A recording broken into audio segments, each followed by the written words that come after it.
on my mind. Somebody in a parachute has just landed on the edge of the ring.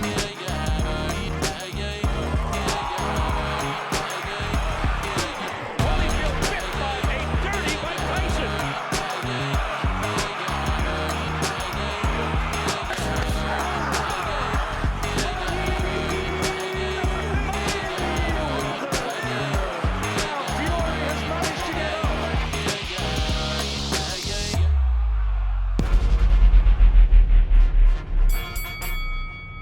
Hello and welcome to episode 29 of The Boxing Show with me, your host, Rob Tebbutt. As always, I'd like to remind everybody to please like, comment and subscribe.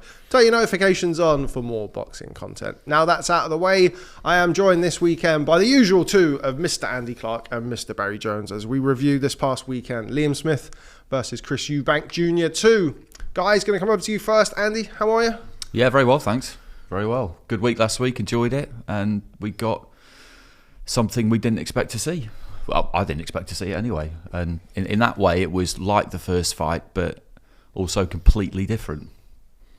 I think everybody, well, I don't want to speak for everybody. I'm sure there'll be some clever people in the comments who predict, I had a 10th round Eubank or whatever, but it seems like a lot of people got the first and second fights wrong. So, again, tune into the Boxing Show for all of your expert insight and opinion.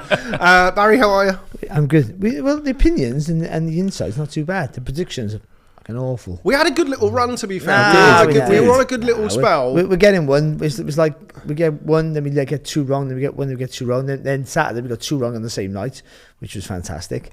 But yeah, who cares about that? It was great performance by Eubank. Really good. Yeah, so few people. Disciplined. John Denham, who's the main boxing writer at Sky these days, formerly Boxing News, of course. He was having a hell of a time trying to find people to predict a Eubank win outside of Calla Sauerland, his promoter, and his cousin Harlan Eubank, and he was there all week, John. And there were people. There's loads of kind of independent fight people floating around who came to things, and it was he just couldn't find anybody because logically it was. I mean, it was hard to see it. I was at another show Saturday night, and a couple of people knocked me on the shoulder and said, "Who you got Saturday?" And I said, "Oh, Smith." And a couple of them went, "I think Eubank's going to stop him." Genuinely, like.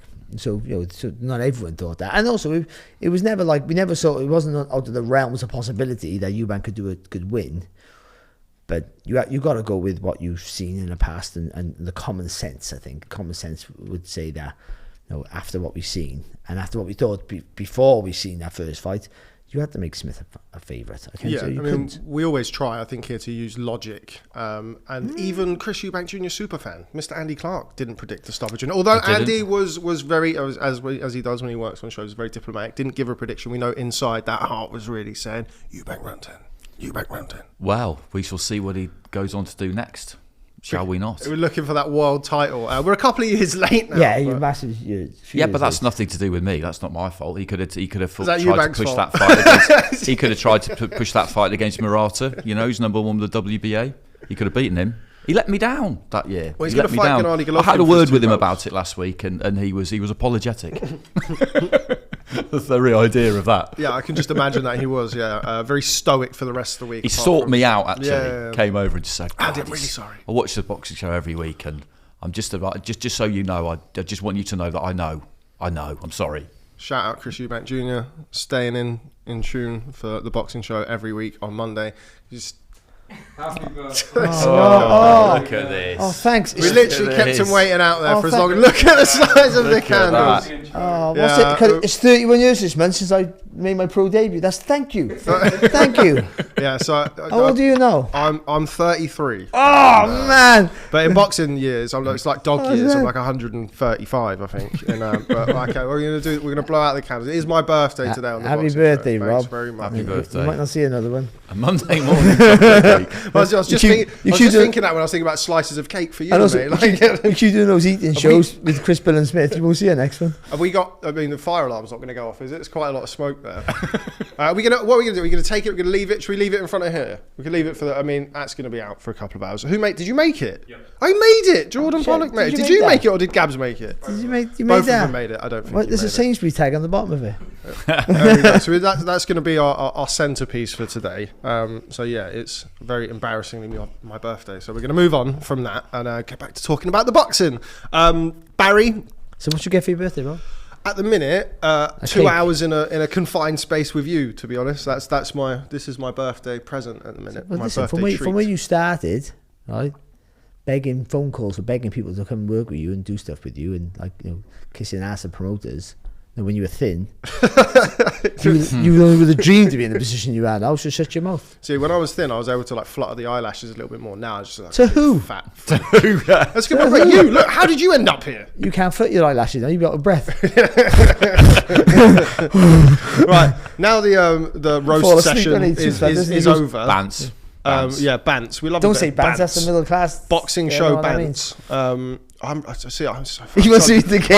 I'm so distracted. So I'm going to put it there so I can't see it. I can smell it though. It smells lovely. Anyway, Barry, going to come over to you. We're not going to start at Smith Eubank 2. We're going to leave you waiting. Make sure you hit the like button and subscribe. We're going to start on Friday night for a show that you covered. Very good show, I thought. Certainly the two shows that I was able to watch. Going to start off with Sam Antwi, the new British super welterweight champion, with a brilliant performance, I thought, against a very game Mason Cartwright. Oh, game was the word. He's so tough, and Cartwright, but he was brilliant, Antwi. He really was. Like, it just took his time, picked his punches really well. The angles, he was getting good angles on the shots, and Cartwright was kept forcing the pace, but just a lack of head movement, I thought. And also because Antwi's so long with the reach, just couldn't get the distance right. Cartwright to let his hands go properly, and he had to take some heavy shots. It was a good, really good performance from Antwi. He really was, and I think the weight suits him. I always thought he was big. It was a massive welterweight. He always seemed really slow, really big, really stocky. But I think moving up in weight, sometimes with a guy he's not a KO artist, but I think every punch is heavy. Heavy-handed, yeah. Yeah. And but now we go more. I think the weight has allowed him a little bit more fluency in his work. I think he's a much better fighter. And also, it looked like for both of them, and maybe it might be that for Cartwright. I hope it's not. That British title just might get over the line. So it was sort of like it was a real 80s British title sort of fight. It felt like where winning or losing records didn't have no real relevance on it. They were two good fighters who just had to wait for fighters to pass before they got their opportunity. And he took it with both hands. He did, and the finish was just horrible. Like he took a step to the left. So rather than throw a long right hand, which he'd been throwing most of the fight, he took a step to the left and he took it towards the body through that short right hand. And as soon as that hit Cartwright was out on his feet. He was out, but the referee was on that side, so he couldn't see him. And then he threw the other shot. And then the referee goes to jump in, but then there was another shot that caught that was really nasty in the end. And it didn't look. He was okay. I was talking to Mason Cartwright at breakfast actually the next morning, and he was fine, disappointed, but he was fine with it. He knew he'd tried his best. It wasn't good enough, but it was a really enthralling contest. Yeah, a really good fight. His fight with Troy Williamson was fantastic as well. He come very close that night. I know he felt like he was hard done by. Just on the point about the weight, because I saw Adam Booth on the Saturday night at the show, kind of went up to him and said, congratulations on Sammy Antwi. And I felt the same. When Antwi boxed Echo Esserman, I felt like he started quite well, but he didn't have any more levels and any more gears to go. And I felt like he looked...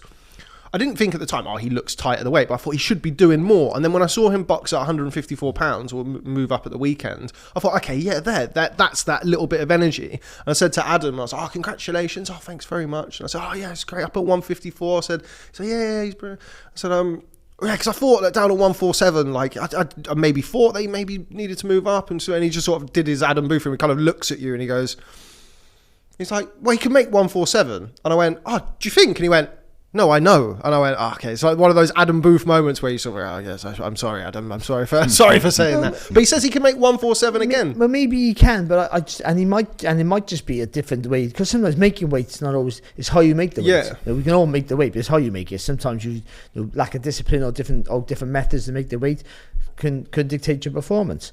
And he just seemed to have more energy, with a little bit more of a luxury of an extra few pounds, half a stone, whatever it is. It is half a stone, isn't it? So that's a big jump, for him. He looked, I know, but you worry about when a fighter's downs out on strength, which I felt he sort of always did, really.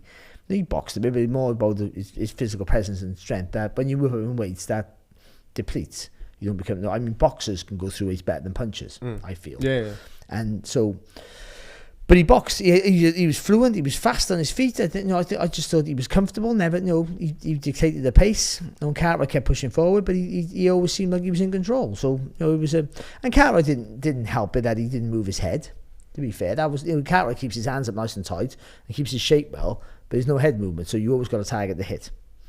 And when you're dictating that space in between the two fighters because you have the longer reach and you're using it, then you know where he is all the time, so that makes it a bit easier for you. But you still got to throw the punches.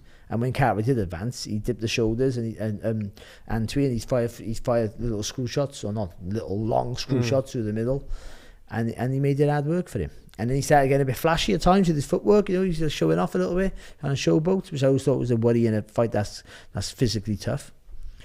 But then he was winning the fight anyway, and then gets that real puts the candle on the cake, didn't he? Pretty much. There you go, cherry. I was going to say cherry, but there's no cherries there. No. He put the burnt candle on the cake. Don't mess about with fruit, mate. What are you on about? Cherries. Fruit. No, don't eat foreign food. But, yeah, he was brilliant. He was really good. It was a really, really, really good performance against a really good opposition, to be fair, in Cartwright. I thought, yeah. Andy, going to come to you. We're going to give Andy the opportunity to plug his book. You are talking about knockouts and how they come and how they affect opponents. I think we've all kind of spoken about it in various instances on this podcast about, the being knocked out early and then being knocked out in quite brutal fashion in the 12th round of a very physically grueling fight. Great fight, but a really, really savage ending for Mason Cartwright. It was. It was. And it's funny because when you look into something like this closely, you feel like it doesn't happen all that much. And then when you're just tuned into it every week, on the lookout for it, it happens a bit more than you think.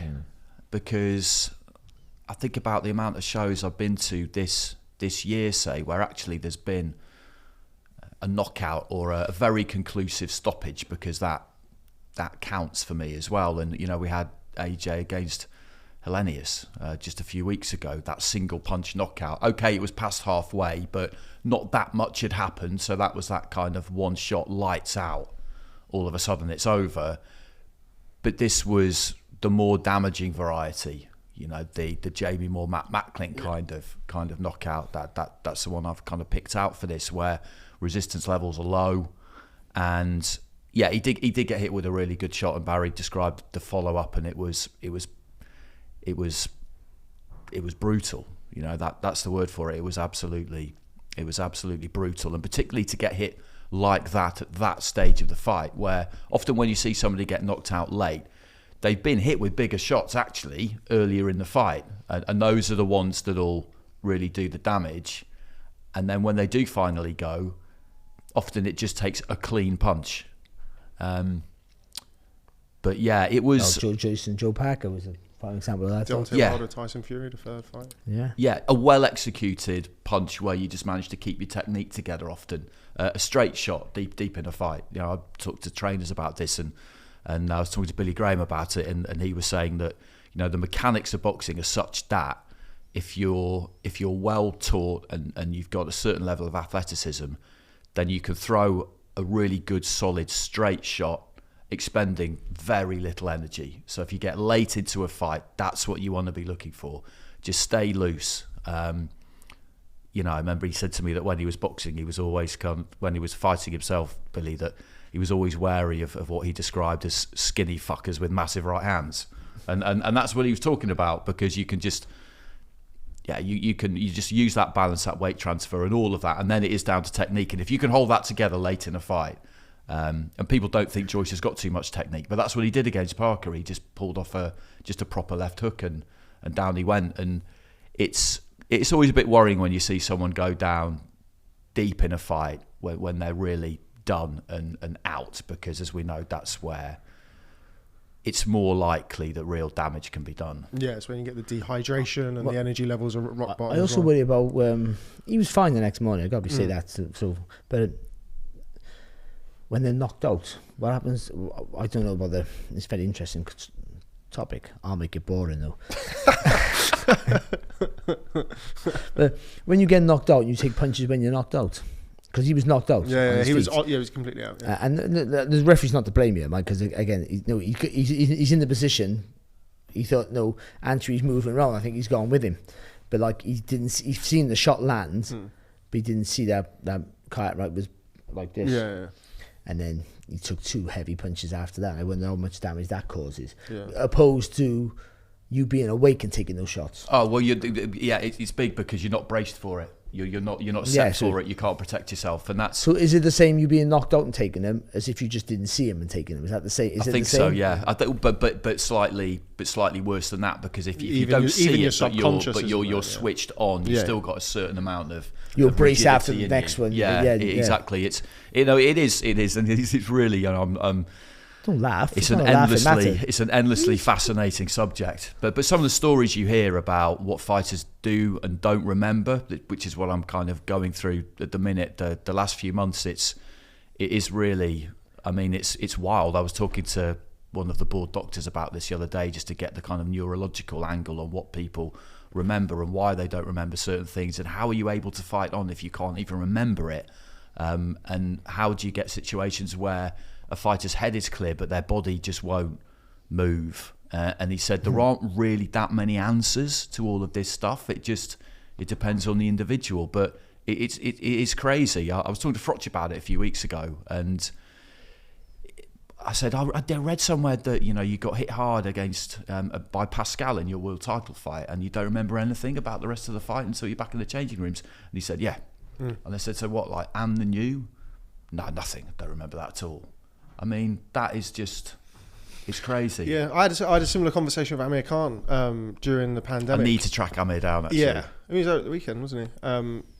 And he'd said to me that the Maidana fight, that he remembers the intro and then he remembers the after party. That's it. Crazy, he said that, and you see how hard that fight got. And he said to me, he was like, yeah, I don't remember it. He's like, I've obviously watched it back and I've had people tell me and this and that. Yeah. He said, but I remember walking to the ring and then I remember being at the after party. He doesn't remember anything else. See, I thought I'd never had that before, and then but I've mentioned before. And I boxed America as an amateur against the USA, and a guy hit me. It was my first stand. I had 2 standing counts, and it was my first standing count, and I moaned like it because the guy hit me with a shot. Yeah, and I moaned and groaned about it, and I couldn't believe the referee got a standing count. You should. But I watched back the video, the VHS tape it was at the time.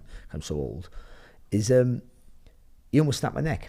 The referee should have stopped the fight. I mean, literally, my back of my head was touched the canvas, but I didn't even register it as a good shot. Yeah. But I've never had that. I didn't remember I remember the whole fight. Just that little moment I can't remember. Just even those little just kind of capsules, if you like, that you don't remember. That's really interesting as well, because again with Billy, he loved chatting about this. Billy Graham. I was around his house actually. It was back at the start of July. I was there for ages, and he had to kick me out in the end, or I'd probably just set up a camp bed and stayed there all night. But he was saying that when he boxed once, he got knocked down and he couldn't remember it at the end of the fight. And his friend who'd been to watch him said, I thought you were going to spew it there. I thought you were going to stay down. And he couldn't remember it, but he could remember the rest of it.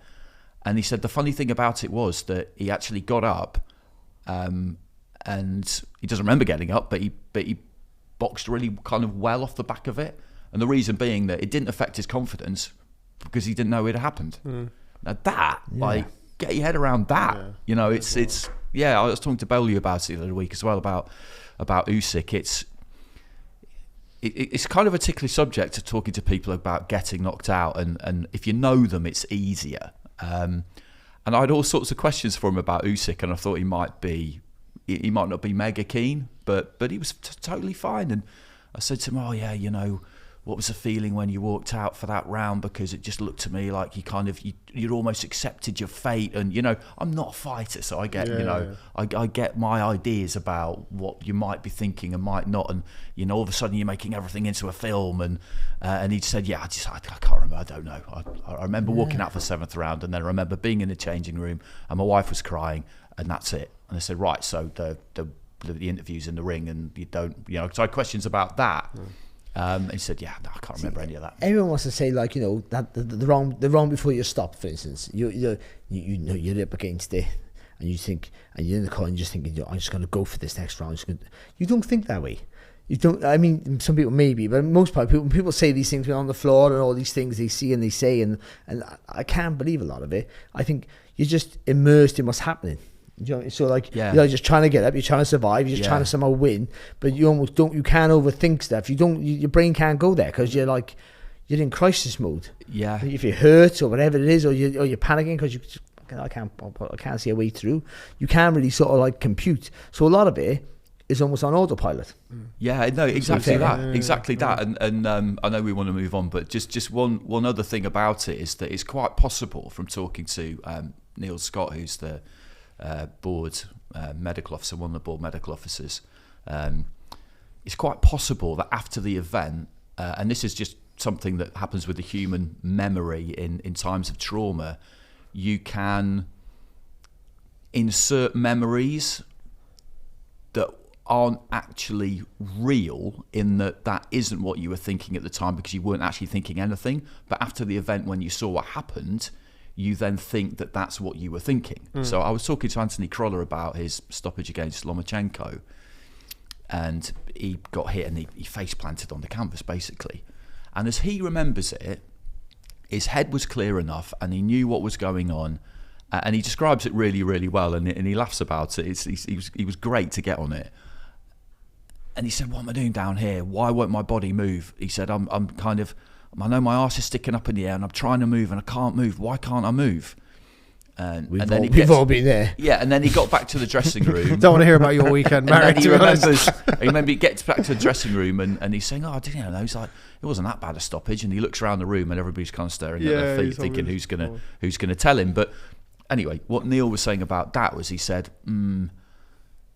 it's possible that actually what he describes as him thinking, "Why can't I move? My head was clear," that might be something that after the event he thinks that he thought at the time, but there's a good chance that actually didn't happen.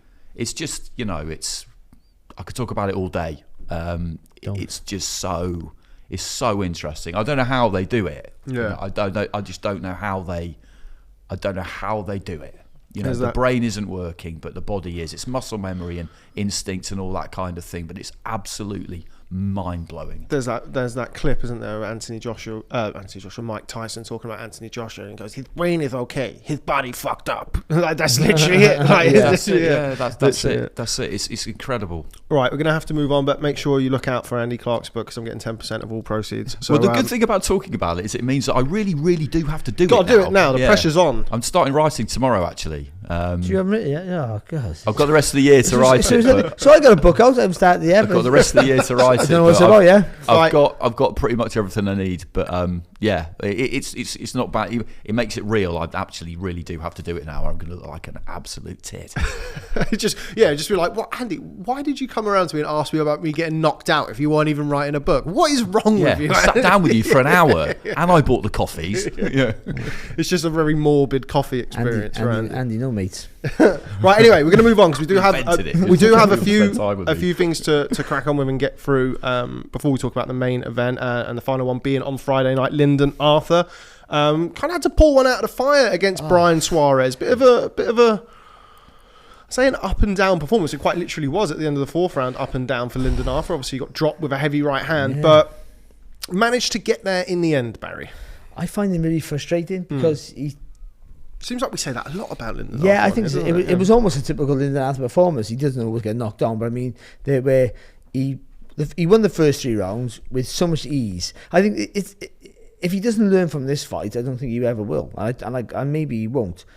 That coasting, which he does all the time, he coasts all the time, is a danger at the higher level. And that's what happened there. The first 3 rounds were easy for him. He controlled it with his jab. Now, he has a lovely long jab. It's not a great jab. Because it's long and it hits the tag, I think it's great. But it comes back low.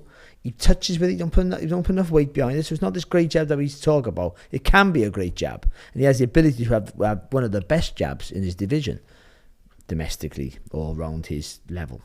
He's world level now, and he's an IBO champion of the world. But whatever that means, but that's what it is. That's what it states. But he allows fighters back into the fight when he doesn't have to.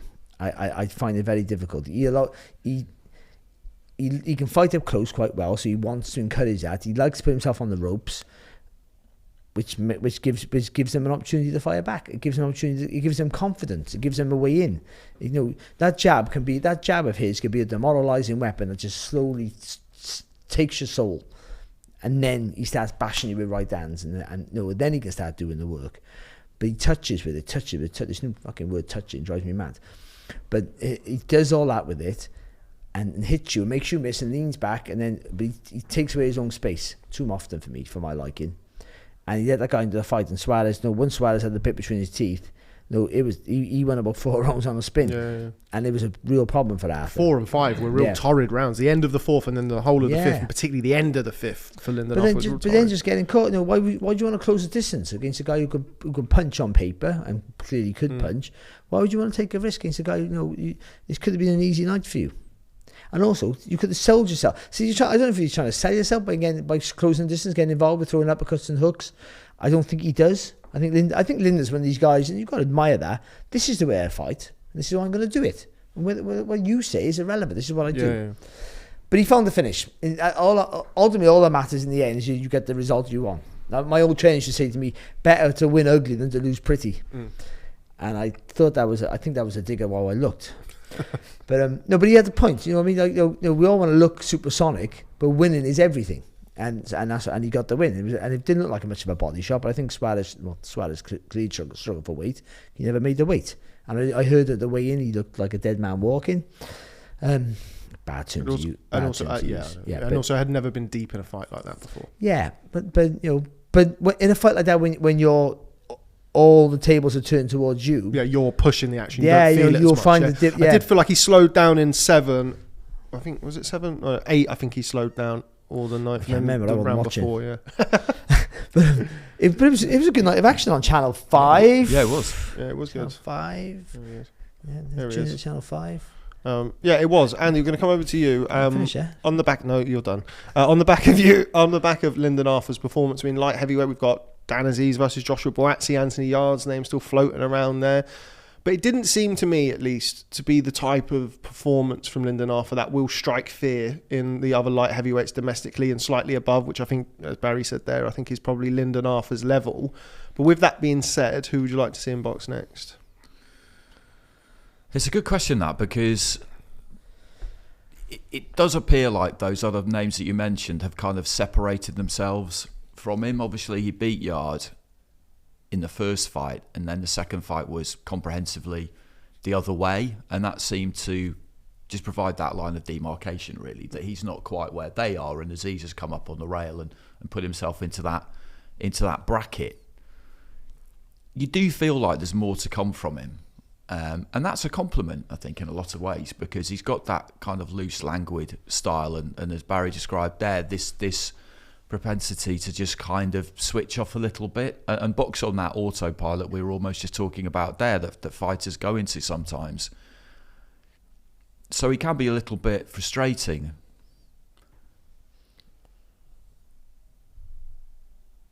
I don't know, actually. Craig Richards. Yeah. Okay. I quite like that. Yeah, that could work. That could work because he needs a fight, doesn't he? Yeah, and he's not boxed in a while. When was the last time he boxed? Craig Richards. Boazzi? No, surely not. Boxing then? Well, he was supposed to fight Bolotnik and that got postponed. Did that happen? It in might the be. end? No. Didn't happen in the end. He boxed Vosdik. Oh, It was Joshua Boazzi the last week. Wow, that's May so of long last ago. year. But he was supposed to fight Bolotnik, wasn't he? Yeah, And which that would have been a didn't decent happen, little fight. But then Bolotnik's boxed Vosdik on the Canelo Ryder undercard. He's a good fighter. Yeah. And also, Lindenhoff should fight him. They seem at that same level now. Richards obviously got that reputation of how well he did against Bivol, of course. So that helps sell it. It'd be a great fight for Channel 5. I'm not doing what I usually do, be acting like a prick. But no, it'd be a great fight. It'd be a great fight for them. I think that would be a domestic buster for a version of. It's perfect, actually, isn't it? When you think about it, I was trying to think of kind of international. Yeah, I was. You don't need to, because I think that ticks all the boxes. was kind of. But you don't want him. Like and also, Bolotnik could be a him. hard fight for Lindenhoff, and you're not going to get paid an awful lot for it. But it shouldn't be a hard fight. I mean, it will be a hard fight. I mean, for the attributes he has, if he could find a third gear, if he could find the third gear, but I was going to say if he could find the third gear quicker, but if he could find the fucking third gear, to be fair, then that should be an easy fight. If he boxes the way uses his attributes to his full potential, that's an easy fight for him. Richards is not, because Richards is tall and long and he boxes long, and that would be a more difficult fight. But I think they both had to commit, because it's not a crossroads fight for them, but it's literally a harder road to where they think they both belong if they don't get the win. Yeah. And if they both get, and if either one gets the win, it propels them back in the name of those the group of light heavyweights have in the UK right now, which is flourishing. So I think that's the perfect fight for him, the risky fight for either one. But I think it's the fight because for Craig as well. I remember talking to him about the Blotnick fight before it obviously then didn't happen, and oh my God, I can't believe he hasn't boxed since Buatsi. But what I was saying to him was that you don't want to be that guy who gets measured off their losses. Did well against Bivol but didn't win. Did well against Buatsi but didn't win. Further back than that, short notice against Buglioni, did well but didn't win. You need a big win in your next fight. And he said, absolutely. And Bolotnik's going to be that guy for me. I can beat him, and then people will be able to say, we know what he is and where he is due to the fact that he beat him, not that he didn't beat him but did well. And that's what he absolutely needs. So I think, yeah, it is a bit of a crossroads fight for the pair of them, isn't it? I like that. Craig Richards, well, it would be Lyndon Arthur versus Craig Richards for the IBO title on Channel 5 with Barry Jones refereeing. Who knows? Barry will do anything for money. But anyway, let's move on. Liam Smith, you can't become me up today. He's obviously been paid to wear that cap, haven't he? I'm trying to cover these bits. You sponsored by hillbilly.com or something? I am something of a hillbilly. Somebody actually said to me today, they said that no one talks to you, so I know you like you straight away. A fashion icon, which I thought was somebody on Twitter. One of my burner accounts. Anyway, Liam Smith versus Chris Eubank Jr. too. Barry, going to come to you first. Obviously weren't in attendance on Saturday night in Manchester. No, down in Brentwood, in a brilliant show with top tier promotions. I gotta get that. Brilliant company, top tier promotions. It was a good show. Anyway, but go on. Anyway, okay. About as emphatic as you can overturn a first fight loss, really, from Chris Eubank Jr. Systematically broke Liam Smith down throughout the rounds. And the stoppage came maybe even a round or so late, I think, in the end. Yeah, maybe more. Yeah, he said, the 6 rounds you could have stopped it, couldn't you? Let's be honest. Like it was, he boxed brilliant. I mean, there were issues with Liam Smith. I mean, the commentary picked it up very early. To be fair, shout out the commentary. They very rarely get it right on Sky. The commentary is ridiculous, like, but it's really shit. But they got it. They did one thing right. They picked some posh fella picked up the ankle very early in the contest. The good-looking one in the middle, is that the one you're talking about? What's that? The good-looking one who sits in the middle of the three of them. Did they show you? What did they show you? Like, who cares what you look like? Because of this. Do you know how many extra pay-per-view buys that brings in? Yeah. My wife didn't even buy it. No, she did. Definitely did. She watched our on Showcase. Thought Andy Scott was me, and that was it. Yeah. God, I'm married to a right sort. Oh no, it's Andy Scott. but it was and there were issues, and he did look flat. Let's get it out of the way now. I think Liam Smith did look a bit flat, a little bit jaded. It might just be, this one fight too many and all that stuff. But Eubank was great. He was controlled. He was disciplined. He got the balance right of speed and power and throwing combinations, but not overdoing it. It was a couple of points where he could have got the stoppage and he rushed his work a little bit, let's be honest. He went back to default mode and threw too many shots. That might have been the 6th, was it? Maybe fifth. Yeah. And you thought, they got him done, and he couldn't quite. He sort of got too close. If he just slowed down a bit. But most times he was throwing in 3s and looking, and then taking a little look and having those little gaps in between the combinations to get a little bit of purchase on the shots. The uppercut that he thought was off the jab. He throws the jab and the uppercut probably better than anyone. Yeah, that worked really well. I'm not saying in world boxing, but he's one of the best to do that. Always has been good at that. He had the target right in front of him to hit. Liam Smith couldn't close the gap at all, and he stood in that range, where the worst possible range for him against Eubank, and walking forward without moving the head, which Smith does quite well, which I praised him about in the preview, and he didn't fucking do it once in the fight. He just walked up with his hands high. But Eubank still got to do the work. He did the work tremendously well. I think his fight management Saturday was the best I've ever seen for him. Agreed.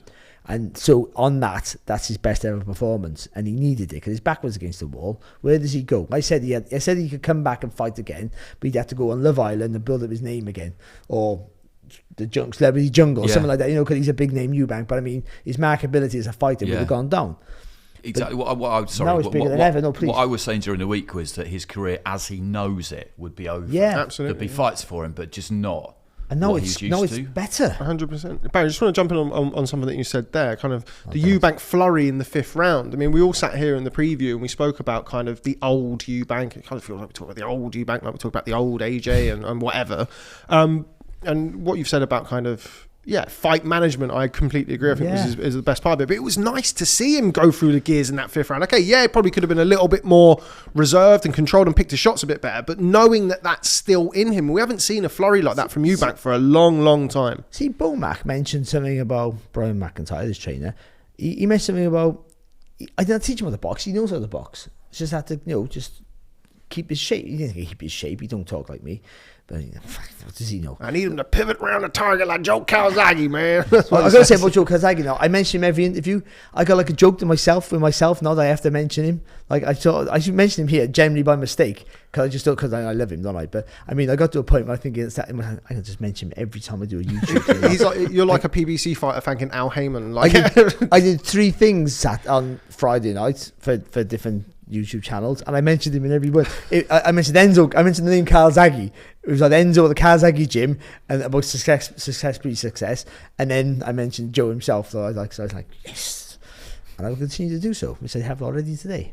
But he mentioned something about just I didn't have to teach him how to box, and I think Eubank had the freedom with structure. Does that make any sense? So I think with Roy Jones, this is what you need to do, and I'm not slagging Roy Jones off, but I just think he tried to mimic him a little bit, and before that, he just didn't listen to anyone, so just did what he wanted to do, and just dined on his athleticism. And his dad said something interesting in an interview with TalkSport, which I wasn't a fan of, I thought it was disgusting, but he said, my son don't listen, so he has to feel, because he don't listen. And I sort of makes sense to me, that, because you don't listen, you have to feel it in the ring. You don't listen to and you'll make mistakes, and then you'll feel the pain. But he listened to Brian McIntyre because I don't think he had to overthink things. So he allowed him that freedom to express himself, but always reminding him, work beyond the jab, keep your shape, simple stuff, not trying to be too clever, and then you be your athletic self without trying to do 14 left hooks or stupid stuff. You be yourself, but always remember when you finish, go back to keep it long. And that was it. Everything. The jab was brilliant, by the way. I know I'm a massive jab fan, but the jab was brilliant. It really was. He just controlled everything behind that jab. And then Smith couldn't get him in the him, and he did get him a bit close. He whipped that up across through the middle, throwing body shots. It was a one-sided beatdown from round 1. That's the truth of it. And yeah, his best performance. And now he's literally writing his own checks. Or where does he go now? But nobody goes where he wants to. Because he's Chris Eubank, and he's just had his best performance. And I think and anyone involved with Eubank now would just be literally like the smile on their face, because you're just thinking, we're in a goal. He's a goal man again now. Yeah, it's such a. So I'm glad I'm his agent. It's such a fine line, isn't it, in boxing? We were saying before the fight, where does he go if he loses? Now he's won. It's kind of the polar opposite, isn't it? It's kind of the world is his oyster. And how he won, sorry. Yeah. Well, the turnaround's amazing, isn't it? Because off the back of the first fight, we're talking about Liam Smith and what could be a kind of like golden period towards the end of his career, because that's where they both are. And he'll probably beat Eubank again, and then what are the options for him? And now it's completely the other way around. And these kinds of reversals, you just don't really, because of the nature of how boxing is, and you arrange your own fixtures essentially, you don't really get these kinds of reversals. And what fascinated me about it going in was, how do you come back from getting essentially knocked out? Okay, he wasn't stretched out, but he was knocked out of the fight.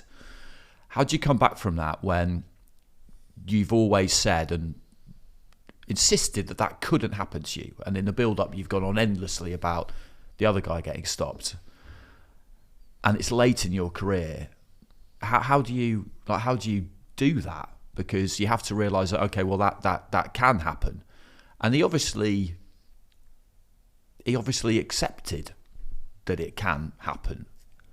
It didn't make him fearful or hesitant, which it can do. Your guess would always be with him that it wouldn't, but you don't actually know. But I think what it did do was what Barry was talking about there. It made him think, maybe I do need to start listening to people, because that thing that I thought wasn't possible, turns out it was. Humbled him, if you will. Yeah, humbled him a bit. Humbled him enough to just take some instruction. And it's little things, because during the week people were talking about how, he used to train in the afternoon or even at night, and now he's getting up and training in the morning. And some people scoff at that a bit and just think, oh, no, big whoop, wow, amazing. But you look at that and you just think, that's come from them, hasn't it? They've said to him, yeah, okay, we can take you on, we can do this, but this is how we do it. And he had to do it because they don't need him. Bomac didn't need him. And if he turned around and been difficult in any way, then he would have just said, well, we're not. It's not happening then. It's like having that humility to do that, but also not being too humble and keeping that Eubank ego and keeping that like bloody mindedness of saying, okay, well, I kind of know that happened, but I've done this, and this is how it's going to go this time. Didn't go all the way off the edge, did he? Yeah, no, exactly. And we talk about it a lot, don't we? Fighters selling defeats to themselves and all the rest of it, and the elbow and X, Y, Z, whatever you could come up with. But I think, in the real world, when he sat down and thought about it himself, he may well have thought to himself, okay, one of the reasons that happened could be that my preparation wasn't everything that it could have been, and I need to look at that. And that his preparation may not have been ideal plenty of times before that, but until you lose, you don't really scrutinise it properly. And I know that he'd lost before, but Saunders his stock rose. George grows.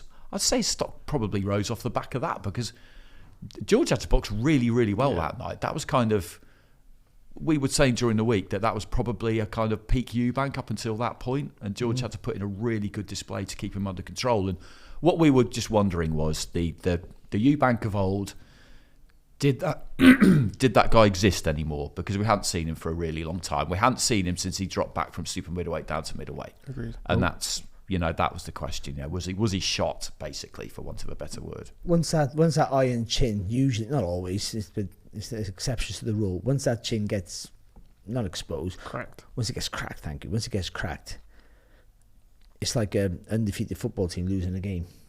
All of a sudden, then they lose 4 on a trot or something like that, and that's that. We think, oh no, there's a path there for everyone, gateway for everyone. They know he's not this undentable object like he was in the past. There's chinks in it now.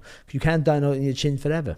See, and athletics, because Liam Smith was always the better boxer. People tend to think that's rubbish because the way Eubank would dance around the ring, but I mean that's more athleticism than the actual boxing skills. Liam Smith had more. It's just when Eubank boxes well, it looks flashy and it's long and it's fast and all that stuff. But actually, boxing skills about how you keep your shape and slide into the distance and throw the correct shots, Liam Smith was always better, and maybe still is. But he boxed really well. It wasn't just about athleticism and good and fast feet. He structured himself really well. Didn't make any mistake. Very rarely made a mistake, that's not a Eubank. However good he was in his other wins and defeats, he's made loads of mistakes, but got away with it because he got a great chin and he got fast hands and fast feet. But his brain doesn't always work as fast as his body, if that makes sense. But now it all worked together. That might be his one great performance, by the way, or it might be and Liam Smith might not have been the fight that he was in the previous fight, and he might have had issues and real issues, and it seemed that there were issues, and all that weight stuff he mentioned, and all that might have a factor. But then we can use that for Eubank. Yeah, you can only beat what is put in front of you on the night, and he beat him in very, very good fashion. And there's enough that he showed in there that you can't just put it down to Liam Smith's weight. And the pressure, absolutely, like the pressure of any because when you're a star like him, I would imagine. No, I'd never known this, of course, but when you're a star like him, the pressure's always immense. But the pressure for privilege, as you mentioned, I love that word and that little saying. And he's used to that, so he can cope with that. But the pressure of defeat, he's coped with that and come back. He's shown he's made the stern stuff. But that defeat, you're right, that defeat was a different defeat. that was that you were exposed. You were almost called a fraud by people, not by us, but by the other. There you go. Look, it's the end of you now. You can't take a punch. Something that you've said in the past, that when you've spoken to Carl Froch, when Froch says, "Yeah, I lost, but no one ever really conquered me. No one ever defeated me." No, he said it was a loss, not a defeat. Yes, nobody put me away. And that's what Eubank would have said about Saunders and Yeah, Groves. okay, I lost. They like Billy Joe Saunders outboxed me for enough rounds to win the fight. George Groves used his boxing skills, and it was a loss, but he was defeated by Liam Smith the first time around, and that's just a lot harder to take. But it was, the only way as we got into the second half of the fight that I could see it going wrong, and I said it at the time, was if he decided I must get the stoppage because he stopped me, got reckless and walked onto something, but you could see that he didn't. There was nothing there. There was nothing there. But then as the rounds ticked by, you could see that was very unlikely to happen. He could see that was very unlikely to happen, and he got what he wanted. But even then, talk about fight man. Even then, there was the maturity, wasn't it? He didn't go looking for it. He didn't go crazy. But it kind of looked when he it went got crazy to when he knocked him down, didn't he? That's the time he went crazy. He sort of went for it, which is understandable. But apart from that, he just waited until he was teetering. He waited, and this Smith the fight. He's tough, man. He's a tough man, and he carry on. He just took his licks, didn't he? There's something really impressive about that. Was that just to jump in on that? There was a lot of talk before the fight about towels, and I personally, obviously you as a former fighter. Yeah, I don't like talk about that before the fight, because I think you do put people in a position whereby ego and everything like that comes into it, whereby I don't think that's necessarily the best thing for the fighter. There was a lot of talk before the fight. There was towels thrown at the face-offs and things like that. And then you've got Liam Smith, who rightfully, as you've said there, Andy, and I'm sure Liam Smith wouldn't have wanted a towel to come in, but Barry is our kind of resident ex-world champion. Do you think that he should have been spared a couple of rounds? Kind of a world champion or kind of a resident? I don't. What the fuck was that all about? A resident ex-world champion. Kind that's what you are. Kind of. You okay, said. sorry. Okay, I don't live here, so residency is a kind of difficult thing to define. It's just the way, I didn't like the way he was. Okay. As our resident ex-world champion, Mr. Barry Jones, do you think that there is an argument? I don't know why you would say that. Do you think there is an argument that the towel potentially should have come in, and do you think that there's a potential that all of that pre-fight hoo-ha may have? No, I don't think so. I think they know their fighter, so they know how tough he is, so they know, and they know that's the last thing they want. And also, I would say when you're in a corner, again, I've never been in the corner, but you're involved you're immersed in as a fighter, but as a trainer, you're just thinking about trying to win the fight.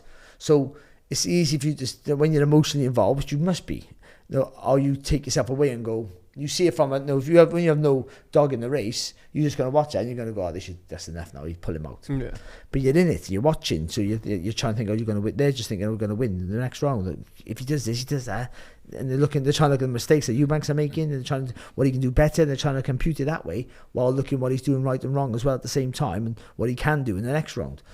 So you almost forget that he's actually getting beat up a little bit. Maybe, I don't know, sometimes you won't, depending on who you're in the fight with and how big the fight is. So I don't criticise the corner for not throwing a towel in, but it probably should have went in. Like, it could have went in anywhere from round 6 on, to be fair. I'd imagine that they were, I don't see any way that they would have let it go on much longer than it did. Yeah. He'd got to that point, hadn't it? At the end of the 9th round, he walked back to his corner, Liam, and the corner was just in front of where I was sat, and he walked back, and you could just see it just looked, I don't want to say looked like a defeated man, but looked like it's okay, he realised that tonight's not going to be his night. He had the ankle injuries.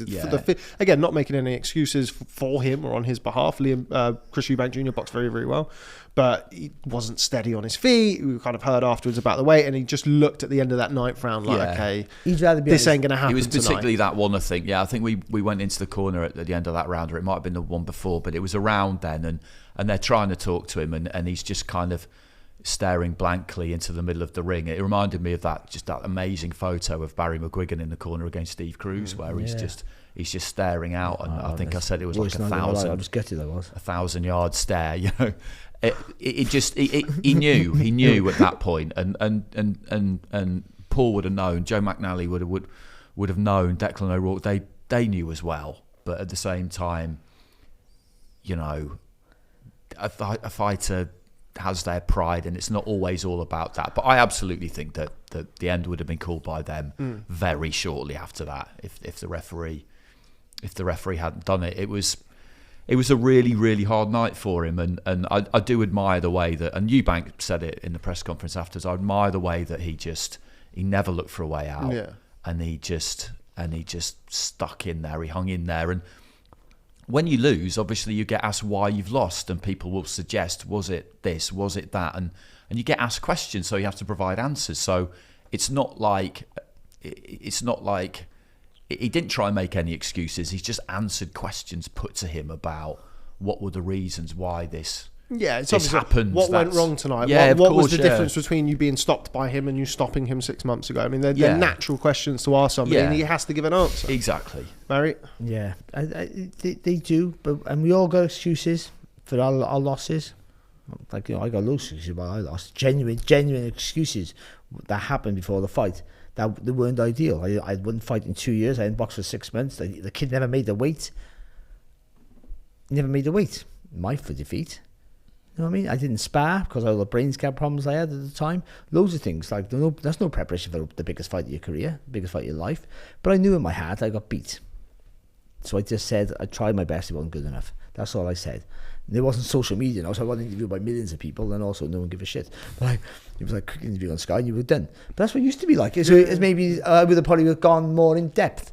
But ultimately, he was just beat by the better fighter. All those things could be true, but maybe Eubanks might have hurt his wrist building up to the fight. You never know, yeah.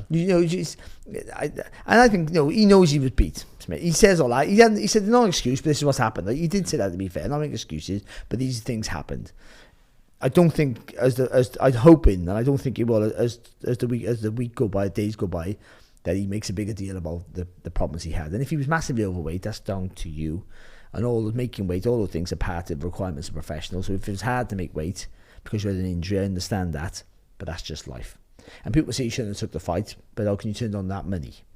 And Eubank's in charge of that negotiation because he's the biggest name. And also he had, I believe, a cut-off date in the contract whereby if the fight didn't take place by a certain time, Eubank could then move on, and then Liam Smith would have boxed Alimantuli for 10% of what he exactly. So and so all that sort of stuff. So, but he was just outboxed and beat. That's it. And stopped. That's how it happened. That's no shame in that. Exactly. There's a big difference, isn't there, between. It's a bit of a David Brent kind of line, but you're giving reasons. You're not offering them as excuses. They're just, this is what happened.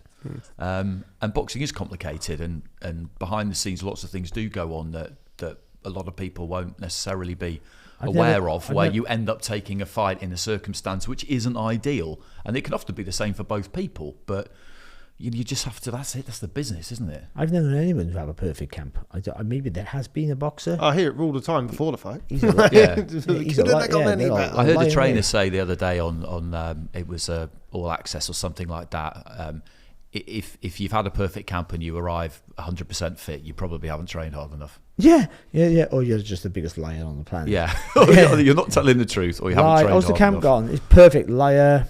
But it's been. It'd be great if a fighter turned up and was like, "Yeah, well, it's not ideal. We have to do this." And, hands out. When I won the world title, I gotta say it now. I used to wear this silver ring on my little finger because I was a weirdo, and I couldn't. I got an infection in my little finger for boxing world title, and I couldn't get it off the ring. Remember, I had to cut it.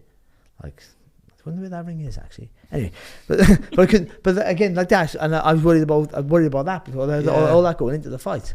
But then I took this. I met this chemist, right? And he said, "Try."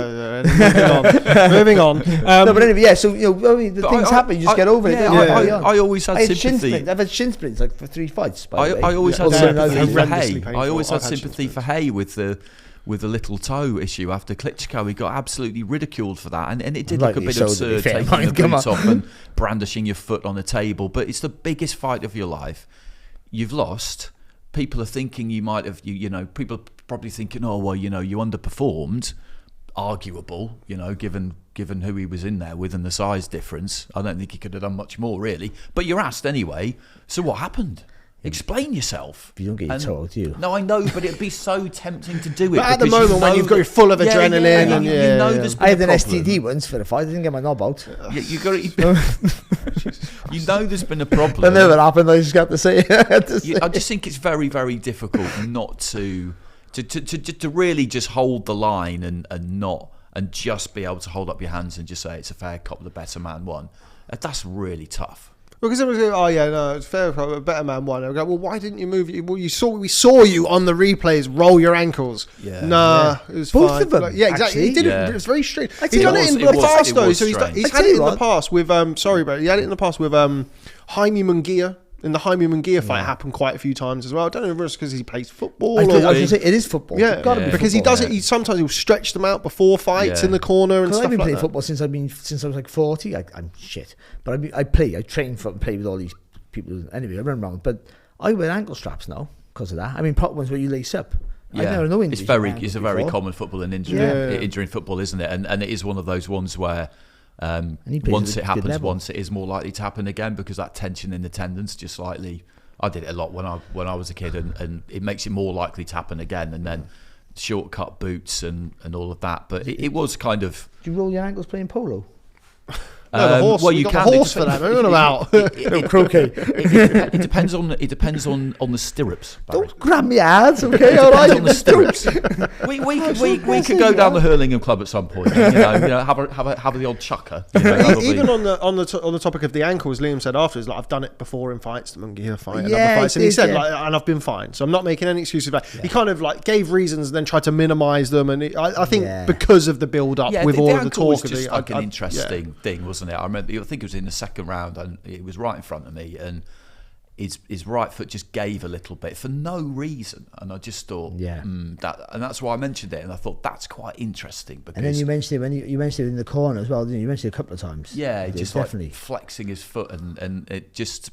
But it's the kind of thing you don't want to get too obsessed with it because that isn't why he lost. Because in the meantime, Eubank is boxing brilliant. Yeah. That's the truth Yeah. of it. Like he was boxing outstanding. That was, I think, control-wise and discipline-wise, that was Eubank's best performance. Yeah, I mean, we spoke on the previous show, and I'd said that I felt like his best or most well-rounded performance, admittedly against a less than stellar version of James DeGale, came in the James DeGale fight against Nate Vasquez, where he's using his jab to get in on the inside and let his combinations go. And I felt like that's what we saw this past weekend, but a better version of it against, I mean, okay, Liam Smith probably not the best version of him that night, but I don't think he was, with respect to James DeGale, where James DeGale was in his career at that time. But it was kind of a more controlled performance where he's jabbing, and the jab was authoritative as well. There was sometimes where he's flicking it, and other times he's stepping in with it, but it was very, very good. And then when he's getting on the inside, it was nice, as I said, about the fifth round, to see him go and then go again. And it was very rare that he was throwing single shots, which we've had from Eubank recently. It was like the pot shot style of him. It was kind of jab, get your jab off. Okay, that landed. The right hand goes. Then the left hook to the body started coming in the middle rounds as well. It hurt Liam Smith a few times with that left hook to the body. I tell you what, the jab's coming back. The jab is back. The return of the jab. No, there's been but I think it's been an unused weapon for a lot of years. And the amateur boxing was the computer scoring was a lot to do with that. 'Cause it was all about backhand, they call it, don't they? All about backhand, and that was a wandering fucking waste of time. But and it was a defensive thing, wasn't it? Really, just to stop you from advancing forward. I can't even do it. Like, it's ridiculous. But I mean, now it's coming back, and I think Terence Crawford showed how important a good and a varied jab can work for you, because he and again with Bomac being, and actually if you want to totally dominate in a one-sided fight, there's loads of good trainers around the world. You can win your fights. If you want to dominate a one-sided fight on paper, it's meant to be close. And I got that back to front, but Bomac's your man. Get Bomac. He pretty much isn't he? Because that's two performances there. We're going to be two really competitive fights, and there's been two dominant performances. And the jab has done the job for both of them. Yeah, on that, I think I agree. But I think the top level guys, I don't think they've really neglected that, and that's why they've stayed there. I think, if you think about the top pound for pound guys of the last few years, all of them, Usyk, has various different variations of the jab. Constant. Yeah, that's and important. Always looking to set stuff either up off the jab, or the threat of the jab is established, and then they can work around it. Okay, right. So we're going to move on to what comes next. We're going to start off, Andy, with you. For your man, Chris Eubank Jr., is 2024 or 2023, you never know, it's quite early in the year, going to be the year that we see Chris Eubank Jr. win a world title? Well, I would love to see it, not just because he would prove me right 7 years after the event, but because I would like that to be the direction he goes in, because that should be the ultimate aim, to win a world title. Money, we understand. But I'd imagine that he probably will, if Conor Benn gets his licence back with the British Boxing Board of Control, he will probably take that fight because it'll be the most lucrative fight for him. But when you look at it on paper, would I rather see him box for a world title and try and become a world champion? And I know that division's not as sexy now as it has been before because Golovkin's gone, basically. Alan Canuli and Gualtieri, who I'll admit, Vincenzo Gualtieri, the new IBF champion, I don't know much about him. They're unifying. Alan Canuli will be expected to win that. Yeah, you did. And then Charlo with the WBC. Erislandi Lara has the WBA. Erislandi Lara with the WBA. They're not going to be... He's like the Manuel Child in middleweight, isn't he? None of those fights are going to be anything like Ben financially, but fighting a welterweight who's been out of the ring for ages with that cloud that's been hanging over him, I understand it. I do understand it, and the appeal of it, and the money that it will make, and money talks very, very loudly. But at the same time, I'd really like to see him box for a world title. Yeah, but he's not. You're right. That Ben fight it's a bigger fight now than it was. Yeah. It was a bigger fight anyway. It's a bigger fight now than it's ever been, and because of what's happened to Ben, and because of that performance, not the win against Liam Smith, that's a good win. The performance, he sells. I'm a better fighter than ever now. On the back of that, I'm a better fighter than ever, and he used the Bull Mac thing and the Terence Crawford stuff, and Terence Crawford talked to him. All that stuff will be packaged up. The little FaceTime thing he did with Terence Crawford, and the fact that he's better than ever. He's using his brain more, and he's like the saint now, and Ben's the devil. Before he was the bad guy, and Ben was the that's the an savior. interesting shift, isn't it? And that shifts totally now the other way. And Eubank's here to save boxing by beating a drug cheat if he is. I'm not quite sure anymore. But and I think that, and they'll sell that, and they'll do tremendous. And it don't matter whether he gets a British license or not. I think that fight happens. But it'd just be so much bigger if he was here. Because I mean, it's a huge fight anyway. I think the pay-per-view sales on any platform it goes on does tremendously well. I think so much it does so well that the venue is almost irrelevant. I mean, the venue. I mean, the gate would be fantastic for that. You could sell tickets for thousands and thousands ringside, couldn't you? But I mean, it almost. I'll do pay-per-view. And Eubank's in the driving seat now, isn't he? Because on a boat somewhere in the middle of the ocean. Yeah, as we were talking about before he beat Smith. No, don't put that out there, Jesus Christ. Before he beat Smith, then that fight was always going to be there for him anyway. Yeah. But now that he's won that rematch, and won emphatically, I agree with that. In such style that he won't. If he'd lost again, he would have needed to chase Conor Benn, really, whereas now it's the other way around. Yeah, and I think after all of the tomfoolery, if that's what we're calling failed drugs tests now, in the build-up to the first fight, Eubank has kind of he's come out and said, there'll be no weight clauses for this one. It'll be at 160, no rehydration clause. I mean, Conor Benn has kind of come out and said that he's happy to fight him at 160 anyway, and at 160 sleep him in 4 rounds.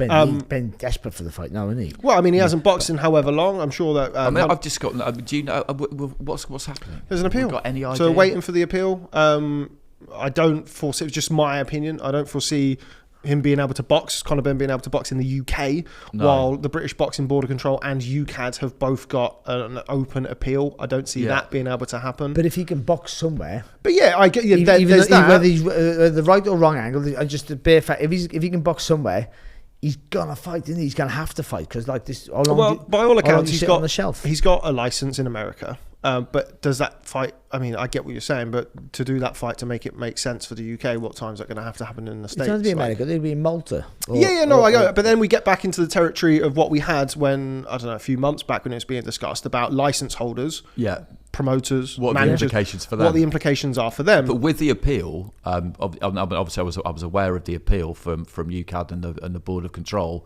If that's upheld and his license is still suspended, essentially, what happens after that? Does he have a license though? At the minute, no. He doesn't have a license. So but he can apply. He's suspended from having a license. So at the minute he has no suspension at all. So the British Boxing Board people, British Boxing Board members, promoters and trainers, could theoretically be involved in a fight in another country with him because he has no license. So therefore, but again, this is where we get into this grey area now of the appeal going through. But yeah, I mean, technically, he's not banned or suspended by any commission, any I don't understand any so much agency. But obviously, the board can refuse a license, and particularly while you've got something that's going on. It's a really, it's confusing, but I don't really like it. You've got the British Boxing Board of Control and UCAD. Look, I think we all know, and we've all said multiple times, shout out Robert Smith, that there's a lot of things that the British Boxing Board of Control could maybe do differently. UCAD and drug testing and everything that we've heard about, recently, even with Robert Helenius and Dillian White and Alicia, all of these fights, we all know that there's a lot of things that can change. But if you look at fundamentally, the British Boxing Board of Control and UCAD are on one side, and you have Conor Benn and his team on the other side. Whatever way you slice it and dice it, they're in open rebellion against the commission, the British Boxing Board of Control. That is a terrible look for the sport. Yeah. Like, there's no dicing around. Like, no matter what, whether Conor Benn is innocent, look, he deserves the right to clear his name as any athlete does. The facts of the matter are the British Boxing Board of Control and UCAD are appealing the decision to lift that temporary suspension by WADA. Yeah, that is not a good look for the sport. No, and if you then go and hightail to another jurisdiction and you get licensed elsewhere, okay, it may be within the rules, but then what? And we've seen in the last week or so with Ben Shalom saying words about VADA and UCAD and we should be investing in this and doing that, all a load of rubbish. Like, then what? How do we then take anti-doping seriously? Amir Khan, all the respect in the world, everything that he achieved, currently serving a UCAD ban. He's ringside at the weekend. He's working, he's doing this and that. How do we then take performance-enhancing drugs in sport seriously? At what point do we stop playing politics with doping? 1 week of promoting, it's terrible, and then the next week it's, this one's better because of this reason and that reason. It's all self-serving, and the only people that it affects are the fighters. There's my little rant. It's my birthday. If you want to sue me, down below. Well done, man. Glad you said it. Fuck hell. That's right. Yeah, that's right. I don't need to work anywhere. It's fine. But and the whole thing is that's the fight that he'll go at. I know, of course. You can see why, of course. Because he might get double the money that he was going to get originally. He was going to get a fortune before then. But I'm with Andy. I think if he can just get a world title, that would just for when he looks back in his career.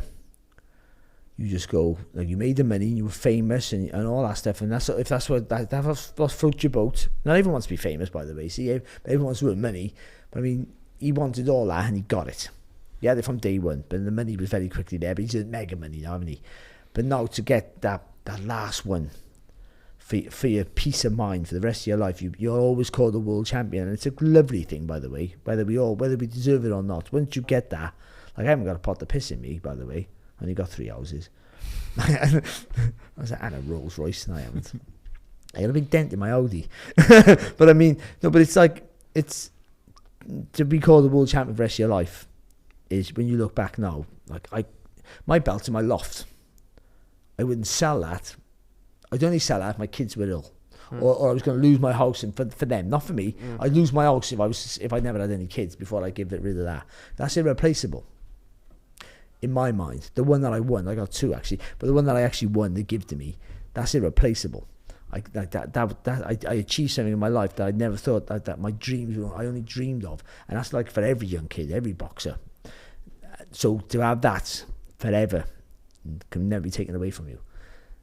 Wouldn't that be great for him now? You look back in 20 years' time, and that would be more important because you already have the money. What can you spend your money on? There's only so much you can spend it on. I've never had it, and I'd like to have a go. But I mean, ultimately, that's just his normal life then, isn't it? But that sets him apart. Yeah, puts him with his dad. That puts him at the same level as his dad's and sort of thing. You know what I mean? It's just amazing. So to get it, and this is the time for him to get it now. This division now, there is a gap. It's so difficult. There's a bigger gap than ever. I know he was saying to Gennady Golovkin, I won your titles, but he haven't got any. I don't think he realised there's so much he takes interest in the sport. He didn't even know Golovkin haven't got no titles. But I'll box you for the IBO. He's had 2-time IBO champion at the world, by the way, Chris Eubank Jr. Okay, so technically, and a former WBA interim champion. Yeah, but he knows, and we know that doesn't get the respect and the credit and the credence and the really. Do you think that's important to him? It wasn't ever. I think it is. But it might not. It sort of seemed in the. It's not important to you. Haven't got it. I'd be really interested to see what happens with Eubank in terms of his reputation and how people now view him, because you see quite often fighters become more beloved after they've lost and after they've been laid bare a bit, and then particularly if they manage to come back from it. And with him, early in his career, I think he genuinely enjoyed the booze and all the rest of it, and standing on the apron and posturing like his old man did and doing all that kind of thing. But you hear him talk about it now, and when someone suggests to him, well, you feed off that, you love it, don't you? He'll say, not really. You know, no one really enjoys that. And I think it mystifies him slightly as to why it happens to him. He said it to us a couple of times during the week. He said, I'm not a bad guy. I know who the bad guys are in this sport. He said it a couple of times. And I'm not one of them. I could name you who they are. There are some scumbags in this sport. I'm not one of them. I don't cut corners. I train hard. I don't cheat. And yet I'm still the bad guy. And I think it does bother him a bit. And I just wonder now whether people might just take to him a bit more, because he does do all those things. Like I said, like, as he says, you know, he is, whether he's your cup of tea or not, as a professional, he's a pretty good example for people.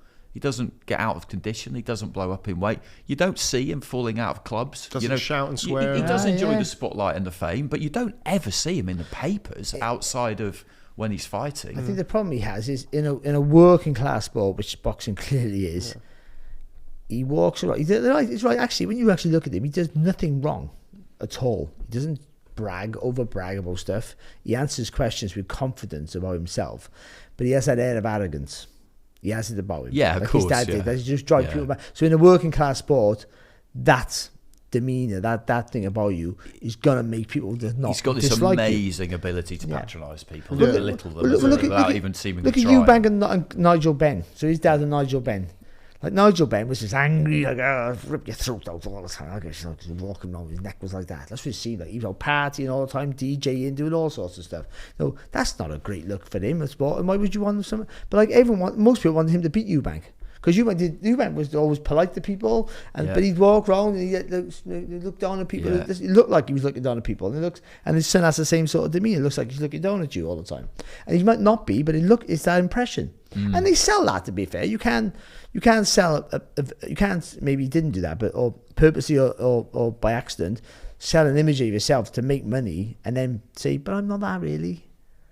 That's what you're selling. No, but he's always been consistent. He's never, at no point has he rode back on that. But it's interesting to hear him talk about it. You know, he did it before the first fight, and it was exactly that. It's, you know, I don't cheat, I don't do this, I don't do that, and yet I'm still the bad guy. You know, figure that out. You know, I think he'd love it if he boxed in an arena and he actually got cheered to the ring. I don't think it matters to him that much. I think he's got to the point where it's just like, oh well, you know, this is how it is. Boo, cheer, whatever. But I think if actually, I think if people actually really embraced him, I'm not saying they should or they shouldn't. People make up their own mind, but I just wonder if that could happen now, because he's overcome that adversity, and it was a massive thing. You know, we talked about it endlessly before the rematch between Joshua and Ruiz, how hard it is when you go straight back in with someone who's just done that to you, mentally to respond to it. It shows enormous resilience and fortitude,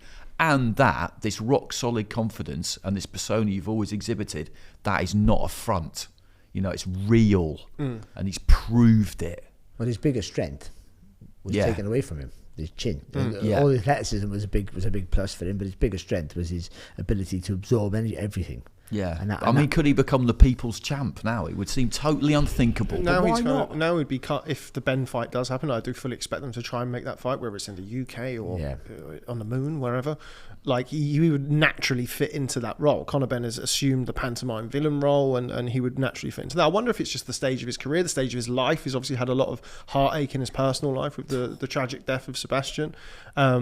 And then he's been knocked out, and you've seen, you know, Eubank Sr.'s not around as much anymore, and you know, don't want to go into kind of his personal dealings, but by all accounts, he's, you know, struggling to deal with the death of his son, as any normal, rational person would. And you just wonder if maybe now he's at the stage of... I watched his interview with Gary Neville. Yeah, I thought it was fantastic. I thought it was really, really good. And you're just sort of starting to get an insight into him as a person now, and whether those things at this stage of his life have just changed his outlooks a little bit. He said, you know, Gary Neville says to him, have you become a different person? He said, of course, completely. How could you not? When you have something like that happen in your life, things probably changed in ways that he's not necessarily aware of. So yeah, an interesting kind of stage of his career now, I think, for Eubank. While we're on the subject, before we talk about the rest of the card, how does that fight go, Andy? Chris Eubank Jr. versus Conor Benn. I think Eubank wins it. I think the first one, him getting down to 157 and then having to stay below 160, I think, was that the arrangement? It was something like that. That made me wonder at the time whether that would level the playing field enough. We'll never know, but that's not going to happen when they fight now. And I think it is a when, because Eubank will be able to call the shots more here, and I don't think he will be shy in doing so. I think he'll want everything on his terms, and they should be, because you look at what he's done recently, and given that, I don't see how you can look at it any other way other than the Eubank win. But we have been wrong about these things recently. Yeah, quite a lot. Barry? Yeah. Well, I might work on the fight, so I don't think I should give him. But I always thought Eubank was the favourite on the first fight. I just thought he's boxed at a higher level. He's won at a higher level. He's boxed at a higher level, even in defeats. He's a naturally bigger guy. He had to make that weight, and there was a restriction on the weight. He's still a bigger guy who has fast hands, good jab, and uses better jab now. I always thought it was a big ask for Conor Benn, because Conor Benn it looked brilliant, by the way. But you could easily look at his wins and go, well, some of those fighters weren't past their sell-by date a little bit. He'd been managed well, but stepped up in the right way, I thought, for his ability, and he improved dramatically. But I made Eubank the favourite in the first one, and a bigger favourite now, especially if he's allowed to weigh in, like a normal fight should, and put on as much weight as he wants to, or within the whatever. Weigh 160, no rehydration. He could just insist on it, can't he? And say, well, this is how it has to be, even if it's like an IBF ruling, that sort of scenario, then that gives him enough thing, because I don't think this guy ever massively blows up. No, he's not the type of guy to put £15 or £20 on offer away him. But. Yeah, and the discipline he showed in that first fight. See, Ben's going to have to run at him like a lunatic and force you to make a mistake. Is he physically strong enough? Does he hit hard enough, maybe, to make Eubank panic and lose his shape? That would be what you have to do. If he tries to box Eubank, he's going to get peppered with jabs, and Eubank having this frilled in his chin. Well, we'll find out, I guess, if that's the play. Ben can punch. He's explosive with his shots. I don't think he's a devastating puncher as his dad was, but I do think he's explosive with his punches. That's what gives him because he throws everything into him, which means it means he can hit you and hurt you. But Eubank can ride the shot a little bit. I think that with the Smith's first knockdown, the first shot that hit him, he wasn't looking at it. He's looking the other way. It's ridiculous, and it was ridiculous actually. But he was trying to do this a learned movement off the ropes, but then he bounced into it, didn't he? As well, he looked the other way, didn't he? Yeah. So, but then. Yeah, so he's a favourite. I think he has to be the favourite. And he always was the favourite in the fight. It was intriguing. It's more intriguing now because of what's going on and stuff. And will Conor Benn be the same guy that he was if he was taking drugs and he's not? And to say he was for argument's sake, and now he's not for argument's sake, which might not be the case. He might have not been taking drugs and now he is. He might not be taking drugs and move on, now he's not. Who knows, innit? But would he be the same fighter? And he's been up a long time. He's going to say, is the inactivity and all the things, more things now point in Eubank's favour than they did in the first fight, and I made him a favourite in the first fight, so he's a big favourite now. I think with Conor as well, if the mental toll that this is going to take on someone is huge, and my stance on it's been the same from the beginning, which is that, as you said earlier, everybody has to have the opportunity to clear their name. There have just been so many things going on around this that seems to have prevented people really saying, apart from early where a lot was said. Yeah, people seem to forget that. There was so much said early on, and I think they would look back on that now and feel like it was a mistake. But there have been intervals since then where he's been absolutely dying to tell everybody what happened, and he hasn't been able to do it. And you have to go through that process. You can't just... we're not the court of public opinion is not the judge and jury, and it will have been very, very, very difficult. Difficult. It would have been, but then you didn't need to go and talk to Piers Morgan. But anyway, no, I know mistakes were made. And that's the thing. There have been, but you have to look at both sides of it. Sure, he has made mistakes and been criticised for it correctly, but it would have been God, it would have been tough. Yeah, for sure. Absolutely. I mean, I know he felt like he felt, because you live in your own head 24 hours a day, and it can become a really weird place, can't it? And I know that he at times felt like he was like one of the most hated men in Britain. You know, boxing doesn't have that kind of spotlight really, but in his mind, it's his world because he's dealing with it every day. You know, speaking to a couple of people who are quite close to him, that's how he felt. But it did and go outside the boxing. Yeah, that news went outside the boxing. So it's horrific. It's horrific for anyone to handle. And just to say, for argument's sake, like, he didn't know. Yeah. You how bad is that for them? He's like, I didn't do anything wrong. Imagine that. And no one believes you. Like, your world has collapsed around you, and everyone's decided you're this and you're that, and it's And it's still horrific, even if he knew what he was doing. Even if he knew it, and it's still horrific, isn't it? It's a horrible situation, whether you put yourself there on purpose, by accident, or whatever. But it's still a horrific thing. But also that can give you, again with boxing, you draw on stuff to make you, the anger you need to push you forward. You might want to go, well, it is what it is, and like you might be able to. Some people can use the hatred. Some people can live with it. Some people can live with being hated. Some people, I don't know those people, but some people can. Some people generally don't care. If he gets to that point, he just goes, right, yeah, you hate me, watch this. Then no, he might be a more dangerous fighter. And again, the cynic, and we've mentioned it here on the show already. The second fight, the fight, should it happen, and I think we all expect it to at some point happen, is bigger than the first one. Like, so huge, the cynic will always point to that. Right. Anyway, final one on the main event before we move on and talk about the undercard. What next for Liam Smith, Andy? It's tricky, isn't it? I mean, we're not really even discussing the possibility of a third fight between these two. But even if that were to happen, it couldn't happen next, because that was a hard night on Saturday. And I know it was a hard night for Eubank in January, but it was over a lot quicker. He needs to go away and have a think about what he wants to do. There's no way that he's going to want to go out on that. There's just no way. Can he still fight at 154? I don't know the answer to that. Obviously, the preparations for this one were difficult, and he's got quite a lot of criticism from what I've seen for getting that far above his weight. But there's been injuries, and I'm sure it wasn't the plan to have to lose that much that quickly. I'm sure if you go up that far above your weight, then you'll start that process quite a long way out, and the fight was postponed, and all these kinds of things. But again, he just wants to box at the highest level that he can. And there are some kind of good fights out there at middleweight that wouldn't involve Eubank, but if you're going to generate some interest, you're really looking at kind of fellow Brits, to be honest.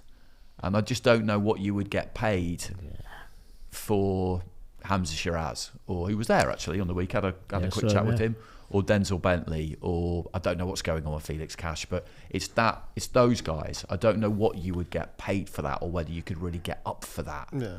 He's not fighting them, is he? That's the truth. So who is he going to fight then? Well, he said, I went to the gym a couple of weeks before the fight and said to him about it. He said, after this fight, I'm out of contract with Boxing. And this is, of course, kind of all the context of it is he's talking about when he beats Eubank, which of course he didn't. When he's out of contract, he doesn't want a 10-rounder. He doesn't want to come back. He's not going to sign with a promoter who says to him, just have this little 10-rounder, then we'll get you a big fight. I want a big fight straight away. And I would imagine that is amplified even more so on the back of a loss. Yeah. He's 35. He looked an older fighter Saturday. Maybe he was made to look that, but he did look it. And he's had a long career, and it's been tough. He's been great for him.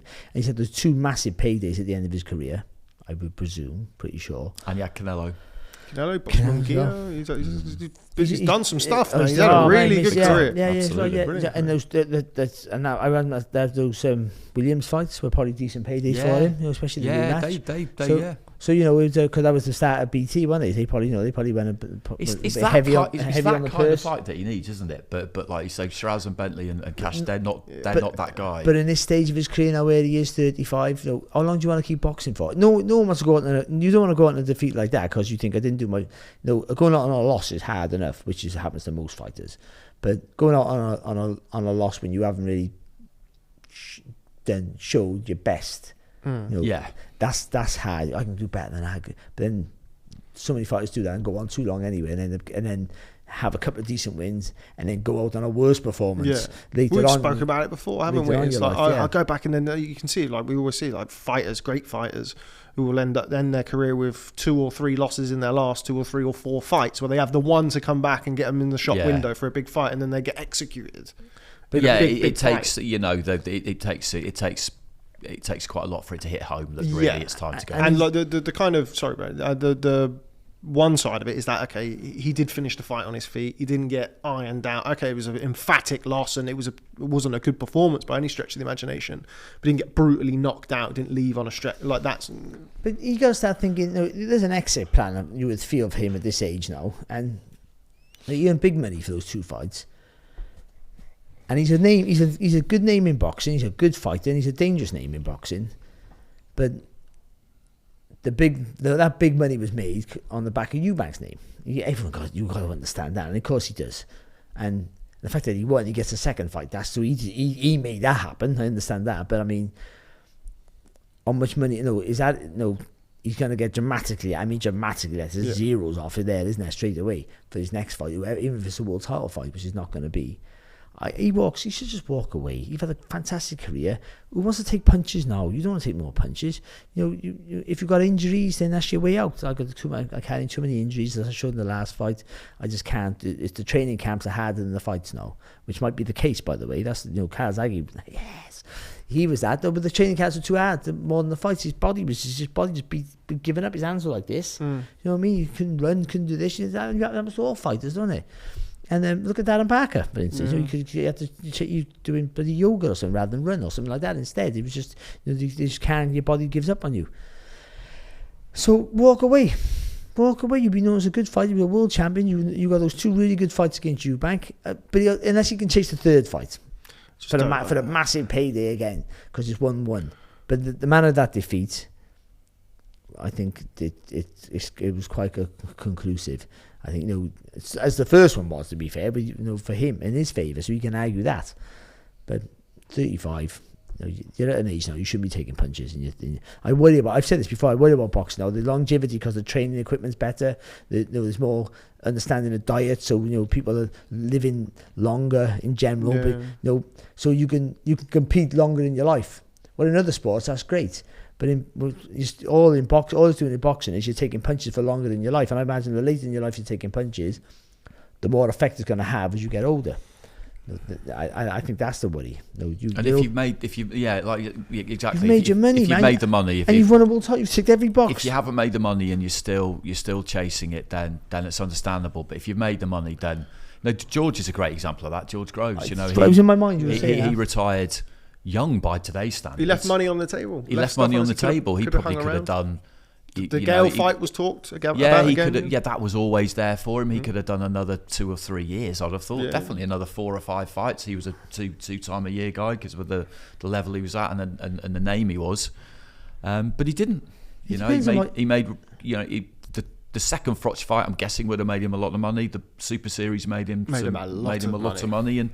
And he didn't need. It was that world title, wasn't it? He got that world title, and he didn't feel like he needed the money that was left on the table. It was a really good decision. It's what your expectations are, because you all want to earn money. But so you think I can earn millions because of my weight and people around me, and I understand that. And then you go, Ian, with that the World Series of World Boxing Super Series, Ian way more than he ever thought he'd do. Like stupid amounts. So that's like I've earned too much, too much here now. So I just that desire to be a world champion, he ticks the box. So he walks away, and he realised, and it was always more money. It always is, but you have to know when to walk away. I think the right time, and it's not always on a win, of course, but it's like how much money do you need? Now he's healthy now and he's articulate and he's got a job outside the box, outside of taking punches, and he's still involved in the sport, and it's the perfect finish for him. Same with Frotch. He could have went on, by the way. There's more Chavez fight. There's more money for him, but I've earned more than I ever thought I would have. And I imagine Liam Smith said that, but Eubank probably never earned more than he thought he would have, because he thought I can earn as much as there's no limit to what I can earn, because I started with the name before I became a good fighter. So you can carry on, as long as it is. But for Smith, he must go, I've never thought I'd get this much. Like his brother must have thought, I never thought I'd do this much. Callum. So, no, but and so he haven't, no, he could retire now if he wanted to. I think 35, it's a good age to retire. That's a good age. Beyond that, no, that's long. That's a long, he started when he was young, 19, I think, wasn't he? When he turned pro. Liam Smith. Yeah, he was young. It's a long time to be taking punches for anybody. And he's had a fabulous, he's had massive nights. Texas, Canelo, like, in a stadium, for God's sake. Vegas, in Munguia. Box Madison Square Garden against Jesse Vargas as well. I was there. Great performance that was, by the way. And a great atmosphere because it was packed. He was on two fights before, the fight just before it, for the Taylor fight. And filling stadiums up around the UK. These massive local, you had two local British rivalries with Williams. That was a real nasty rivalry. Really he even had the All Scouts fight with Anthony Fowler. Yeah, would have been paid well for that. Nah, man, he's had a great career. He has ticked all of the boxes, as have we on the main event. So let's talk about the undercard because we do have to get. I'm desperate to eat this cake, to be honest. Now the thing's slow down, I'm starting to smell the chocolate, starting to get me excited. But anyway, let's talk about He's wet himself. The undercard and starting with Adam Azim goes the 10 rounds for the second bout in a row against a very, very solid looking fighter in Aaron Faniyan, Andy, who gave him plenty to think about, certainly in those early rounds. Yeah, and Faniyan was, and this was always possible when somebody doesn't really have that much on their record to go off. And I watched quite a lot of him, and I thought he looked quite slow, and I thought that would be a problem. And his left hand, I thought to myself, would be a problem for him because he did like to throw it, but he brought it back quite low and quite slow. And I thought that could be absolutely fatal against someone like Azim. But he was a really good match in the end, Faniyan. And we know their history with doing this. The McGuigans, they get it right. But he was strong. He was kind of muscular, if you like, aggressive enough. His technique kind of went out the window when he came forward. But as Matt was saying on commentary, Matt Macklin, he totally committed to it when he did it. So it wasn't the easiest thing to deal with. I just really liked it as a 10 rounds for Azim. At points, I was beginning to think to myself, we need to see more. But then just as I was really thinking that, I think Shane must have kind of let him off the leash for the last 3 rounds. I just thought it was a very valuable 10 rounds. And when he did flick that switch from round 8 onwards, he just immediately completely changed the fight. He was winning through 7 rounds, like 5-2 probably, I think my card was at that point.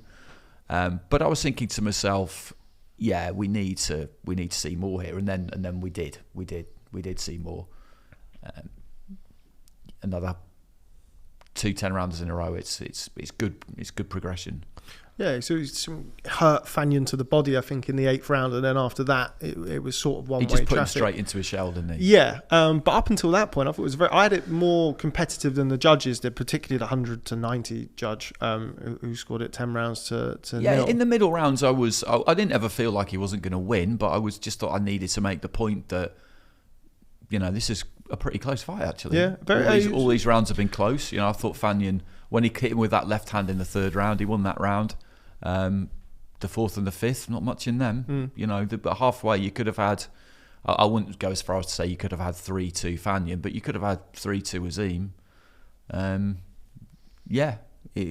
But the composure was good, wasn't it? Because at no point did he ever look like somebody who was beginning to think, "Ooh, this might be getting a bit close." Yeah, and he never gave you that vibe, and I was kind of quite impressed by that. Yeah, and he got close. He landed a good shot in the 3rd round, Faniyan. He also landed a good shot in the 4th round. He was punching with Azim, and Azim had to adjust Barry and kind of show different strings to his bow, so to speak. It was a great fight for him. I thought, the problem you get with him is like, I've been one of the biggest victims, overselling him. This kid's just brilliant. Like he got all and he still has all the qualities to be a really good champion, world champion. But you're not going to breeze through every fight. But the fact, I understand from a markability point of view, just giving people he can wipe out. But from a development point of view, this fight's a brilliant fight for him because he had to think. At stages, he's run out of ideas a little bit like the same attack every time. But ultimately, the Faniyan could take a good shot and he fired back, and that's something that Azim's not used to. Someone who fires back off his punches, and he didn't quite know what to do a little bit with that. But he did keep his composure. He didn't panic. He still just went, well, so I'll keep popping. He could have used the jab a little bit more, I thought, to be fair, and a little bit heavier at times. But he boxed well. I thought he boxed well. And he lost 2-3 rounds. That's what I think. That's why I saw it. There were a couple of close rounds, but close rounds I thought he won. And he had to think more. That's all. And that's not a bad thing. He's learned now that not everyone falls over. And because he's a super lightweight now, and he's not boxing lightweights moving up. He's not boxing smaller guys. That the advantage he had over, he's still got a massively long reach, but it's reduced. So he's not having the luxury of being able to fire from so far out. You can see that he wasn't jumping in from out of distance as frequently as he does in the past, because he knew, like, the guy was aware of where you are. The guy could make you miss a little bit, and he wasn't going to panic as well. And that's the thing with Adam, because you see people, Adam, starfishing guys, and they're looking at him and go, "Oh God!" I mean, Faniyan's team 100% believed they were going to knock him out. Yeah, it was there when they got the hands wrapped in it. Again, it's sort of what we're going to come on to talk about slightly later on. That you can sometimes, when you're around the sport, you can sometimes sense the false confidence. The false confidence.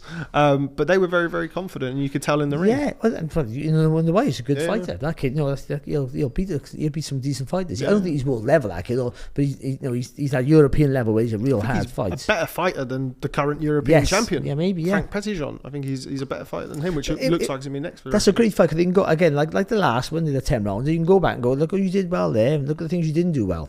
And I think a little bit is about when he attacks, he lands with a big shot, and if it doesn't have any effect, he sort of goes back and goes, because usually he hits someone, you can see him go, or they wobble, or you can see their face go shit. Because he hits hard. I was talking to somebody, Sam Giddy. I was sat next to Saturday at another show. Yeah, sparred for them. Yeah, and he said, honestly, God, I know some people, you got the speed and you worry about the speed, but he said he hits so hard with every shot. It took, because I'm actually big, he said it took a few rounds, and then the last few rounds, you feel your strength taking over a little bit.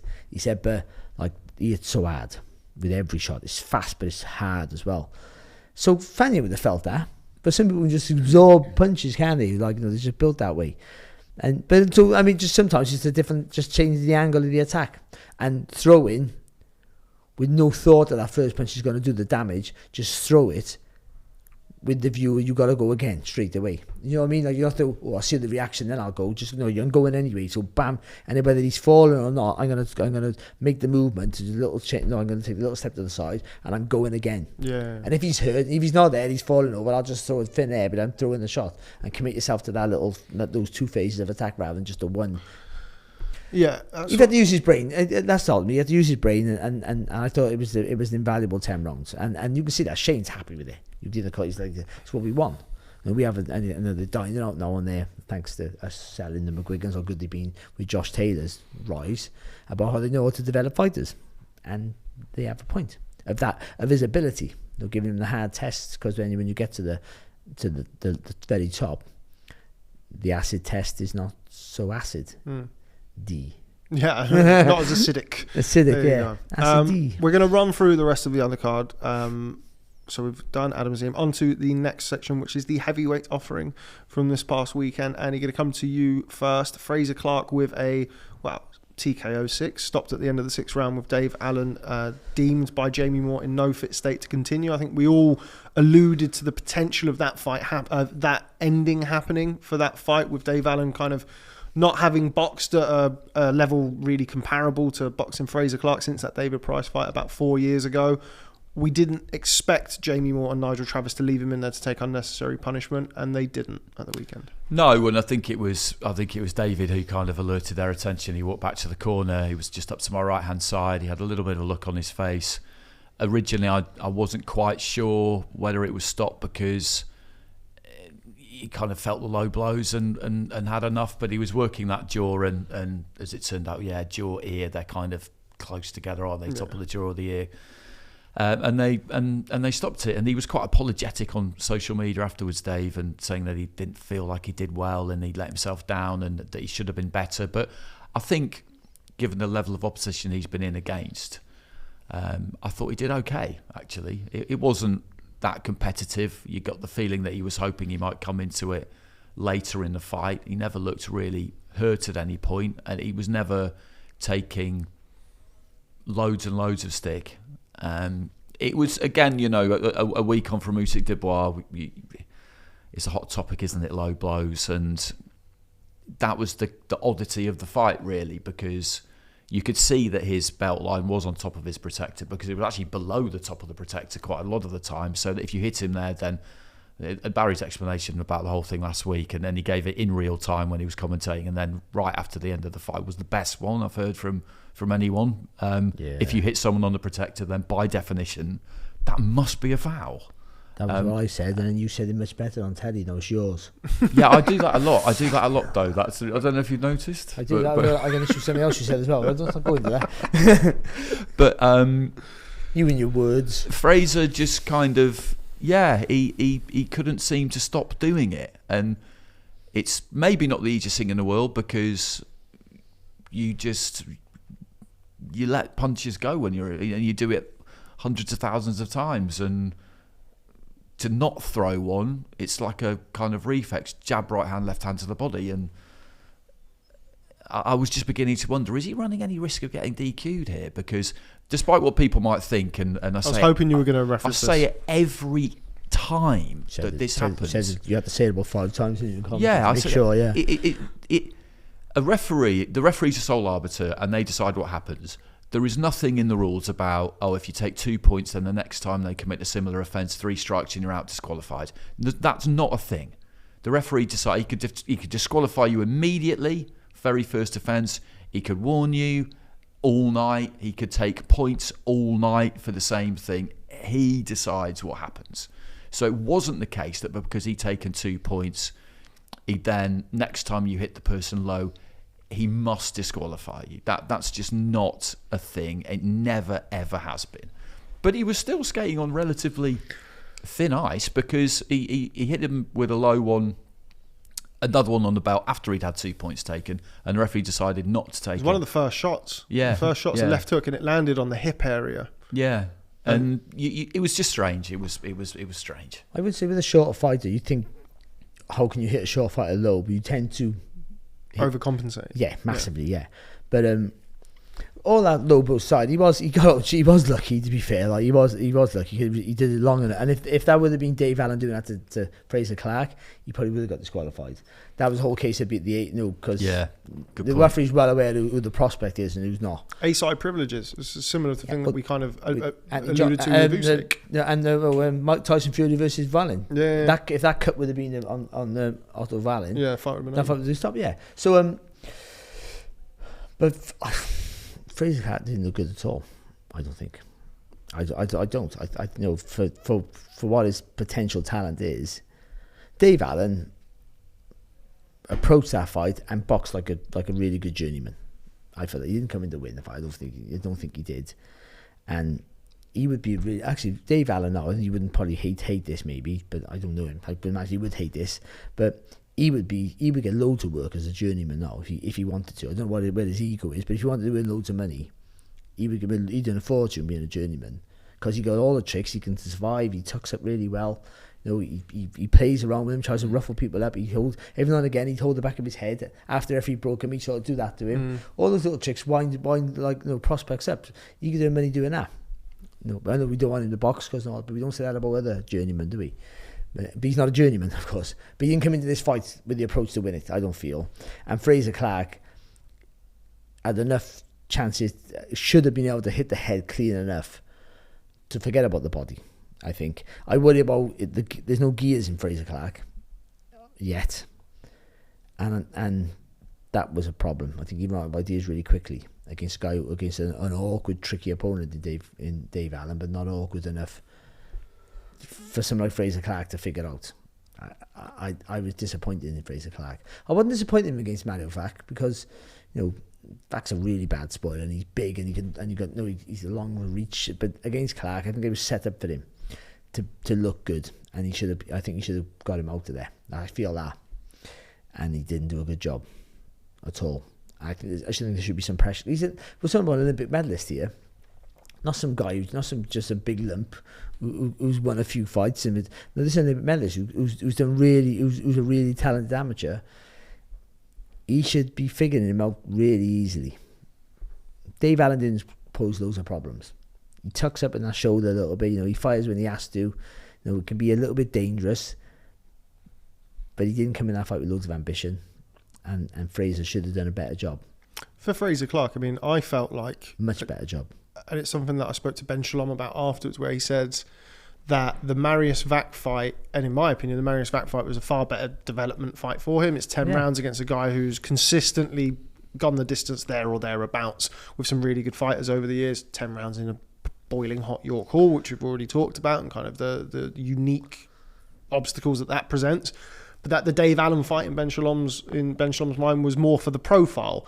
Now, whether or not Fraser Clarke has approached it that way and has seemed, it's Dave Allen, we've seen him this, he hasn't boxed in 4 years. Can that come into it? Not making any excuses, obviously, for the performance, but I felt like it was with all due respect to Dave Allen, quite a sizable step down from Marius Vac. Yeah, but he was overcautious, I thought, Fraser Clarke, too safety first, I think, which sounds ludicrous because you don't want to take any punches, but I think there was no imagination in his work at all.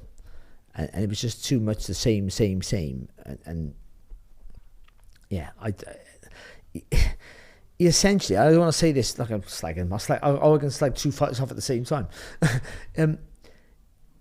He had a sitting target in front of him. I felt again with Dave Allen. I think he did. I don't think it wasn't a hard fight for him in any shape or form. I don't. Maybe Dave Allen a few years ago with a bit more athleticism, who was a good fighter, but that fight on Saturday wasn't a good fighter. It looked to me like a really good journeyman, but it was hittable. So if he's hittable, Fraser Clarke at his size and ability should have got him out there. Not straight away. I'm not saying he has a KO. He doesn't have the destructive power to put to sleep straight away, but he can go. He knows how to do it. He knows how to work out puzzles quite quickly, because in the amateurs you have to. I don't know. I think I would say, like, he's a lovely guy and all this. Like I say, all this rubbish now, so I don't offend him. I don't want to offend him. It's not a personal attack. I think the jury's still out on Fraser Clarke. I do. I think no. I really do. On paper, he's a world class fighter because what he's done as an amateur, but he hasn't shown it really as a professional. Not enough for me to go, yeah, that's the next one. He hasn't shown it yet. And I'm not saying he can't, but I haven't seen it. Does he need to step up? I mean, as I said, I felt like does he need to step up is a silly question. Who does he need to step up against? I mean, name that I kind of rolling around my head is Dovbychenko, maybe somebody like that. I know it's a similar type of ilk, isn't it? That's the problem. You're going to get guys who are going to stand there. And I feel like he needs someone who's going to come and try and win. Yeah, absolutely. I think that's what he needs. How about Jamie TKV? Who's been calling for that fight? Yeah, do that I like that fight. I think he needs that. I think I think one that gets his juices flowing. And also the whoever's funding him, his promoter, the TV company, whoever. I think they need it now because he's not the youngest. He got loads of time, but not loads of time. There you go. But I mean, you want to see. I think he needs that fight. He needs that fear factor. Maybe he needs something to go like, no, this is like Top Rank would. Like we talk about Top Rank, they do promote. Oh, they do. Like in a Jagba, something like that. There'll be a fight where they'll throw them in. This show us what you got. Show us now. Yeah. Enough for this, mate. You need to show us now. You haven't shown us. We think you got all the potential to be a world championship contender, but you haven't shown us shit. Oh, don't pack his hand up, for God's sake. That's all right. But I look at where he is, and I look at the last few years of his career, not just since he turned pro, and it's been quite frustrating because he had quite a lot of injuries towards the end as an amateur. It all worked out in the end because staying, it was worth it because he got that medal that he always so desperately wanted. You know, he was on supersonic form in 2016 at WSB, and Joe Joyce was ahead of him, and correctly, because he went on to win a silver. But you know, if it maybe would have been better if he turned pro then, although I completely understand why he didn't.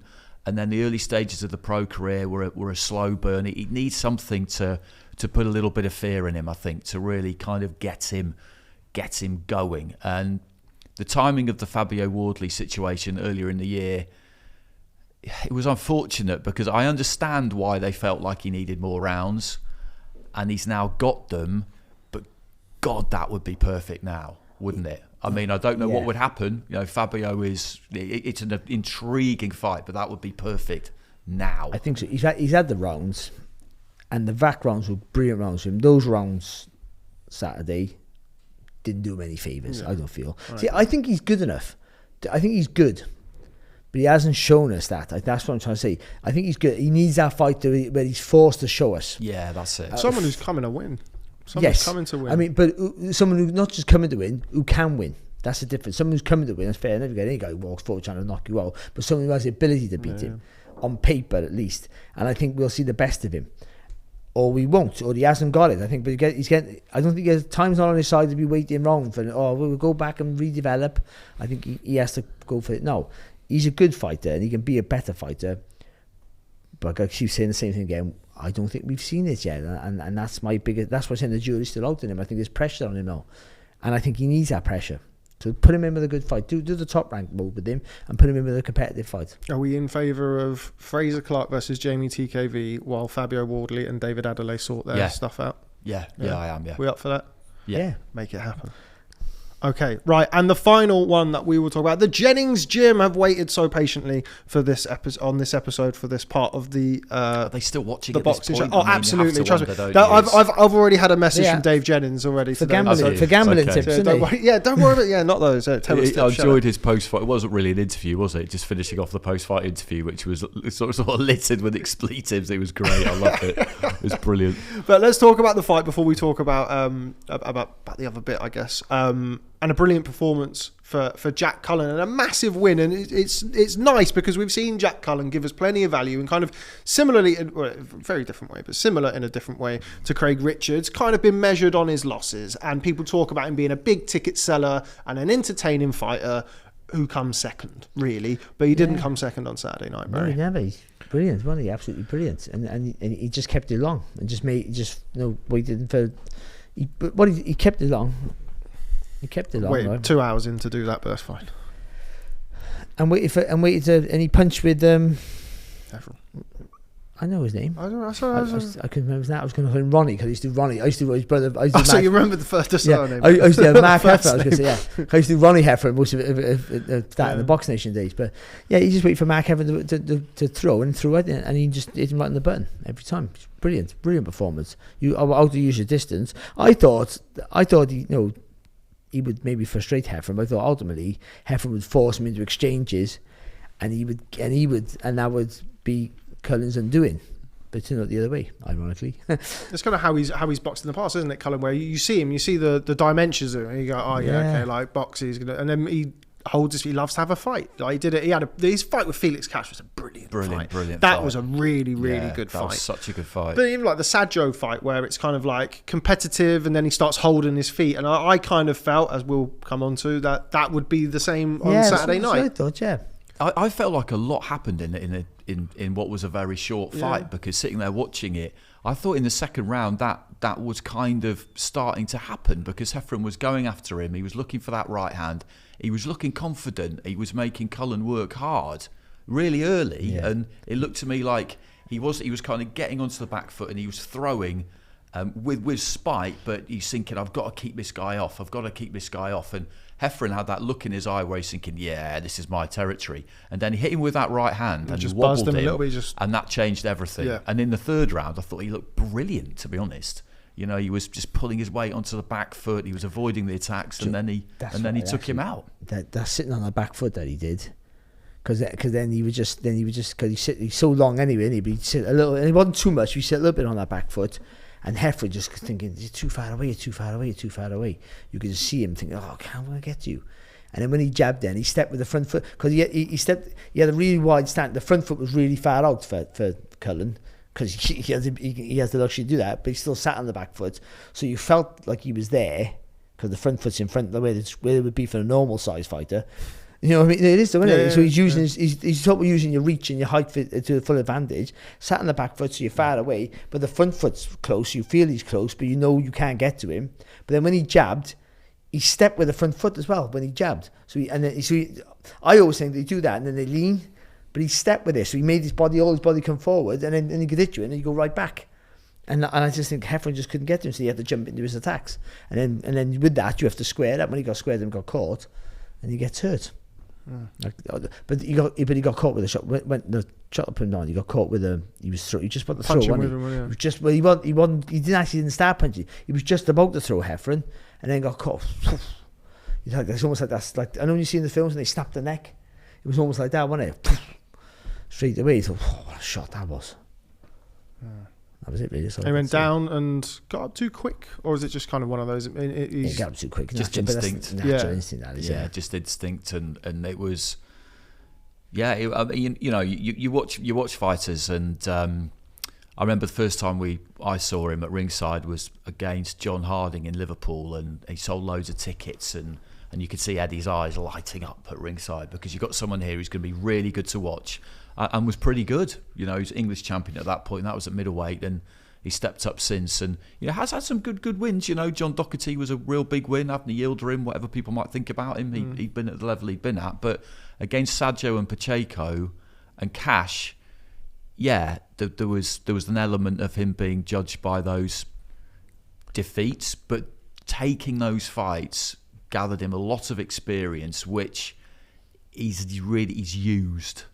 He's used, and I do think that they're a good training team. Those two, Michael and Dave. I genuinely, they're realistic, aren't they? They don't shout their heads off. They know what they're doing. They were really confident.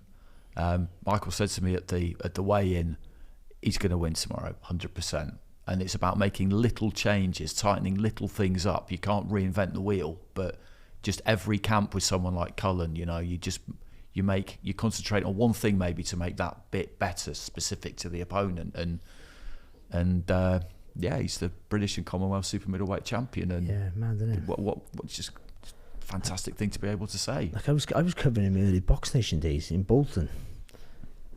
Little Cleaver's Little Leave, what it was called. Little Lever's meat. Yeah, back in Bolton. Yeah. It's a great nickname. We had some Steve Wood shows on Box Nation back then. And he was good then. It was exciting to watch. He sold tickets, but you never thought he'd get. It seemed like the British level sort of just didn't have the luck, the rub of the green. He wasn't going to quite get there, making mistakes, and that's what they've done. They've minimised that, haven't they? How to use, but out for a tall fighter, how to use your distance and your range. They got a spot on Saturday night. They really did. That's sitting back a little bit, not too much, not too far back where you're off balance. He was just sat almost like on the inside of his back knee, so he's back, but he's still in. If Heffron jumps on him, he still sort of like has a bit of a grounding to absorb the shot or to move a bit, enough to move around. It was that right hand he landed in the second push round. Off with the right hand as well. Exactly, Yeah, that right hand that he landed in the second round was so big though, because prior to that, for the first 2 minutes of that round, he wasn't really doing what you were describing. He wasn't looking like he was panicking or anything, but he was kind of just throwing hooks more. Heffron was getting close. Was getting close, exactly. And he's a good example too. More than the confidence Heffron would like get. That look in his eye, you could feel like he was smelling and just thinking, because Heffron's a bully fighter, isn't he? Yeah, he's not a bully person. On top fighter, better term, on top fighter. Because once he hurts, because he got power. Once he hurts you, he got the bit between his teeth. He's hard to sort of like to deter then, isn't he? And he's a good example, Cullen, of how if you keep going, like something might just open up. He's happy to just go in deep against Pacheco and provide, a really, really good fight, but one he was unlikely to win. He was happy to do it. And then with this, it opened up because Heffron was supposed to box Chelly. That didn't happen.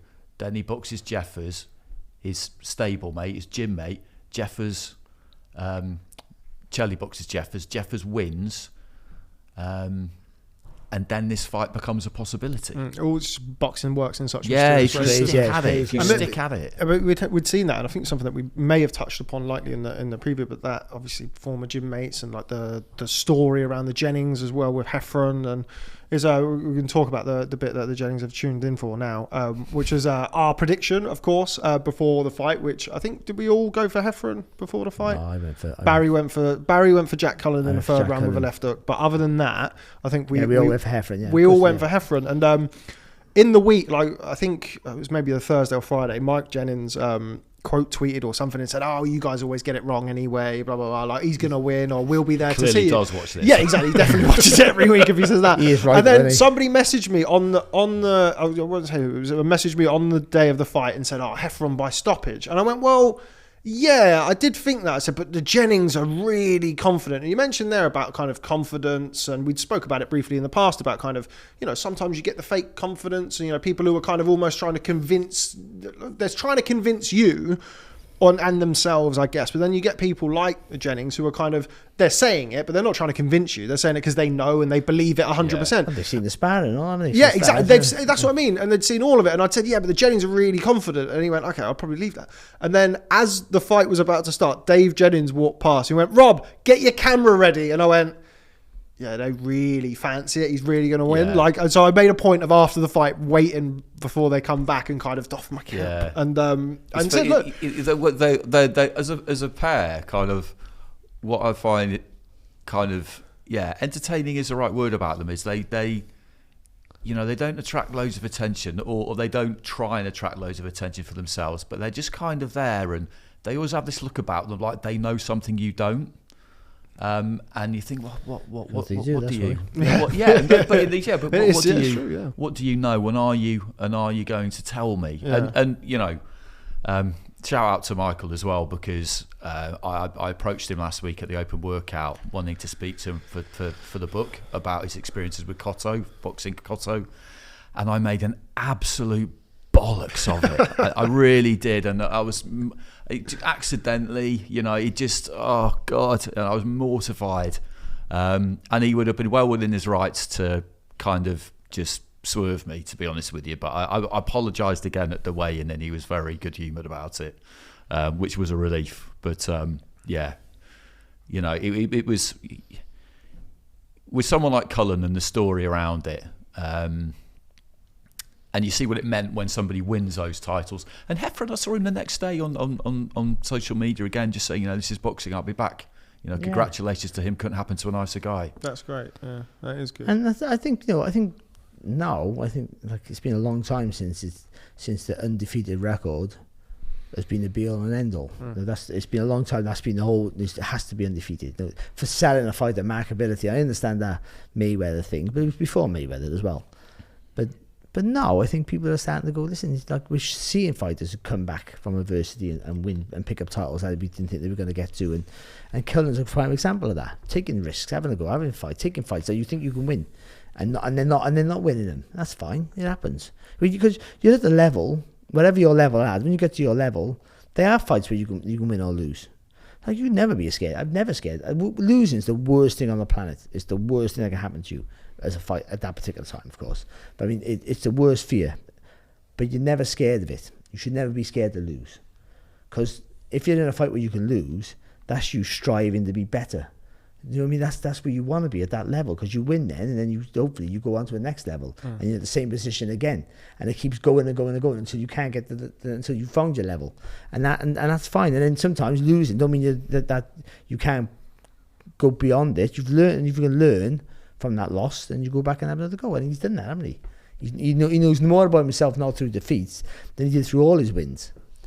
And I used to go to schools before and used to say about, I used to go on about, I was always going about my defeat against Freitas rather than my win against Palacios, who was a 65-year-old caretaker from Colombia. But because he wasn't 65, he was 72, and he unemployed, retired, but in good shape. Unemployed because he had no limbs. But anyway. Shout out to the no limbs. But anyway, let's just scrap this now. That's all right. Go on, mate. Come on. Because I say I won that fight because I was better. So even though I had to box the best I could, I was better than that kid.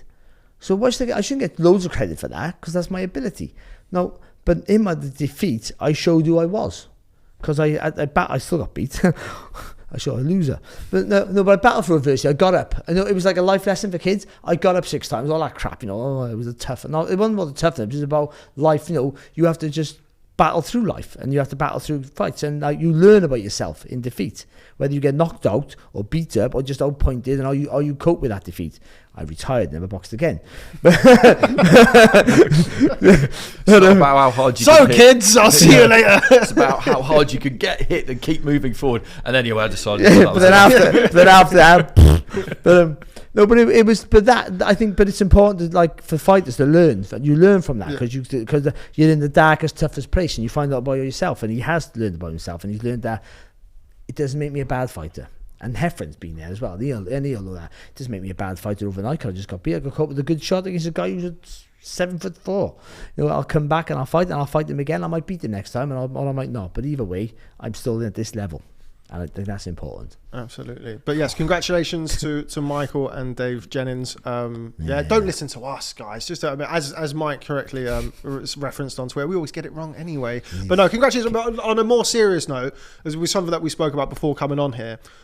I quite often get asked, as I'm sure you guys do, and I know that we've all encountered it at different stages of our respective careers, where you make a pick or you make a call or you say something, and sometimes people don't like it, and people don't always appreciate you picking against them, which is only natural. But I think in this instance, is one of the reasons why we kind of talked about it, I guess, is that it is our job to observe and make predictions, even if they're terrible most of the time, and kind of call things as we see it. I really respect and appreciate it, and obviously congratulations to the Jennings gym. And I quite liked afterwards me having to go and eat a bit of humble pie, and it was all done in kind of the right tone and the right kind of.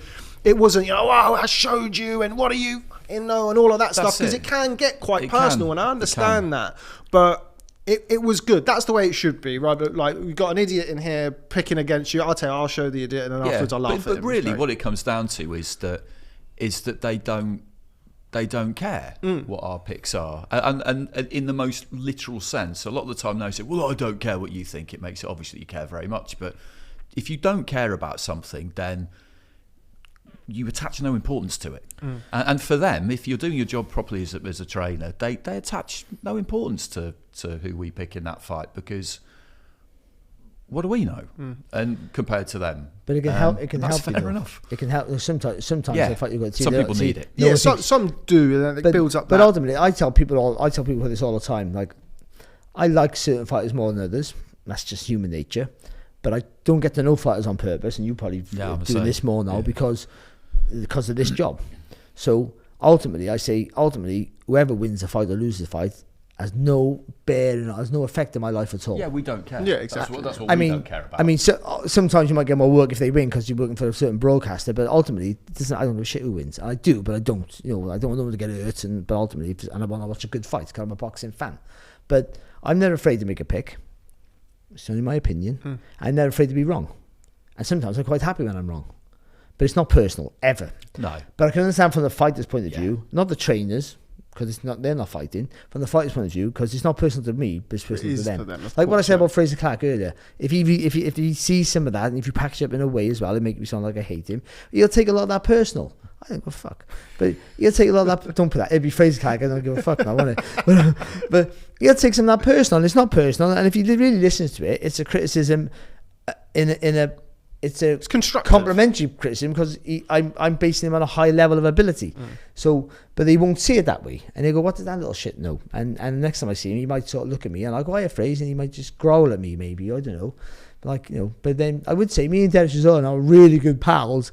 All the shit I've said about him over the years. I'll clip all that up. Chisholm. But when it comes to making picks, I mean, it's what it comes down to basically is if you, it doesn't mean that that's what you want to happen. But no, of course I understand that that's how fighters can take it. That's how they can. But I would say I didn't want Cullen to win or lose. I didn't want Heffron to win. Yeah, exactly. That's the same for all of us. And I care much less. And it's not.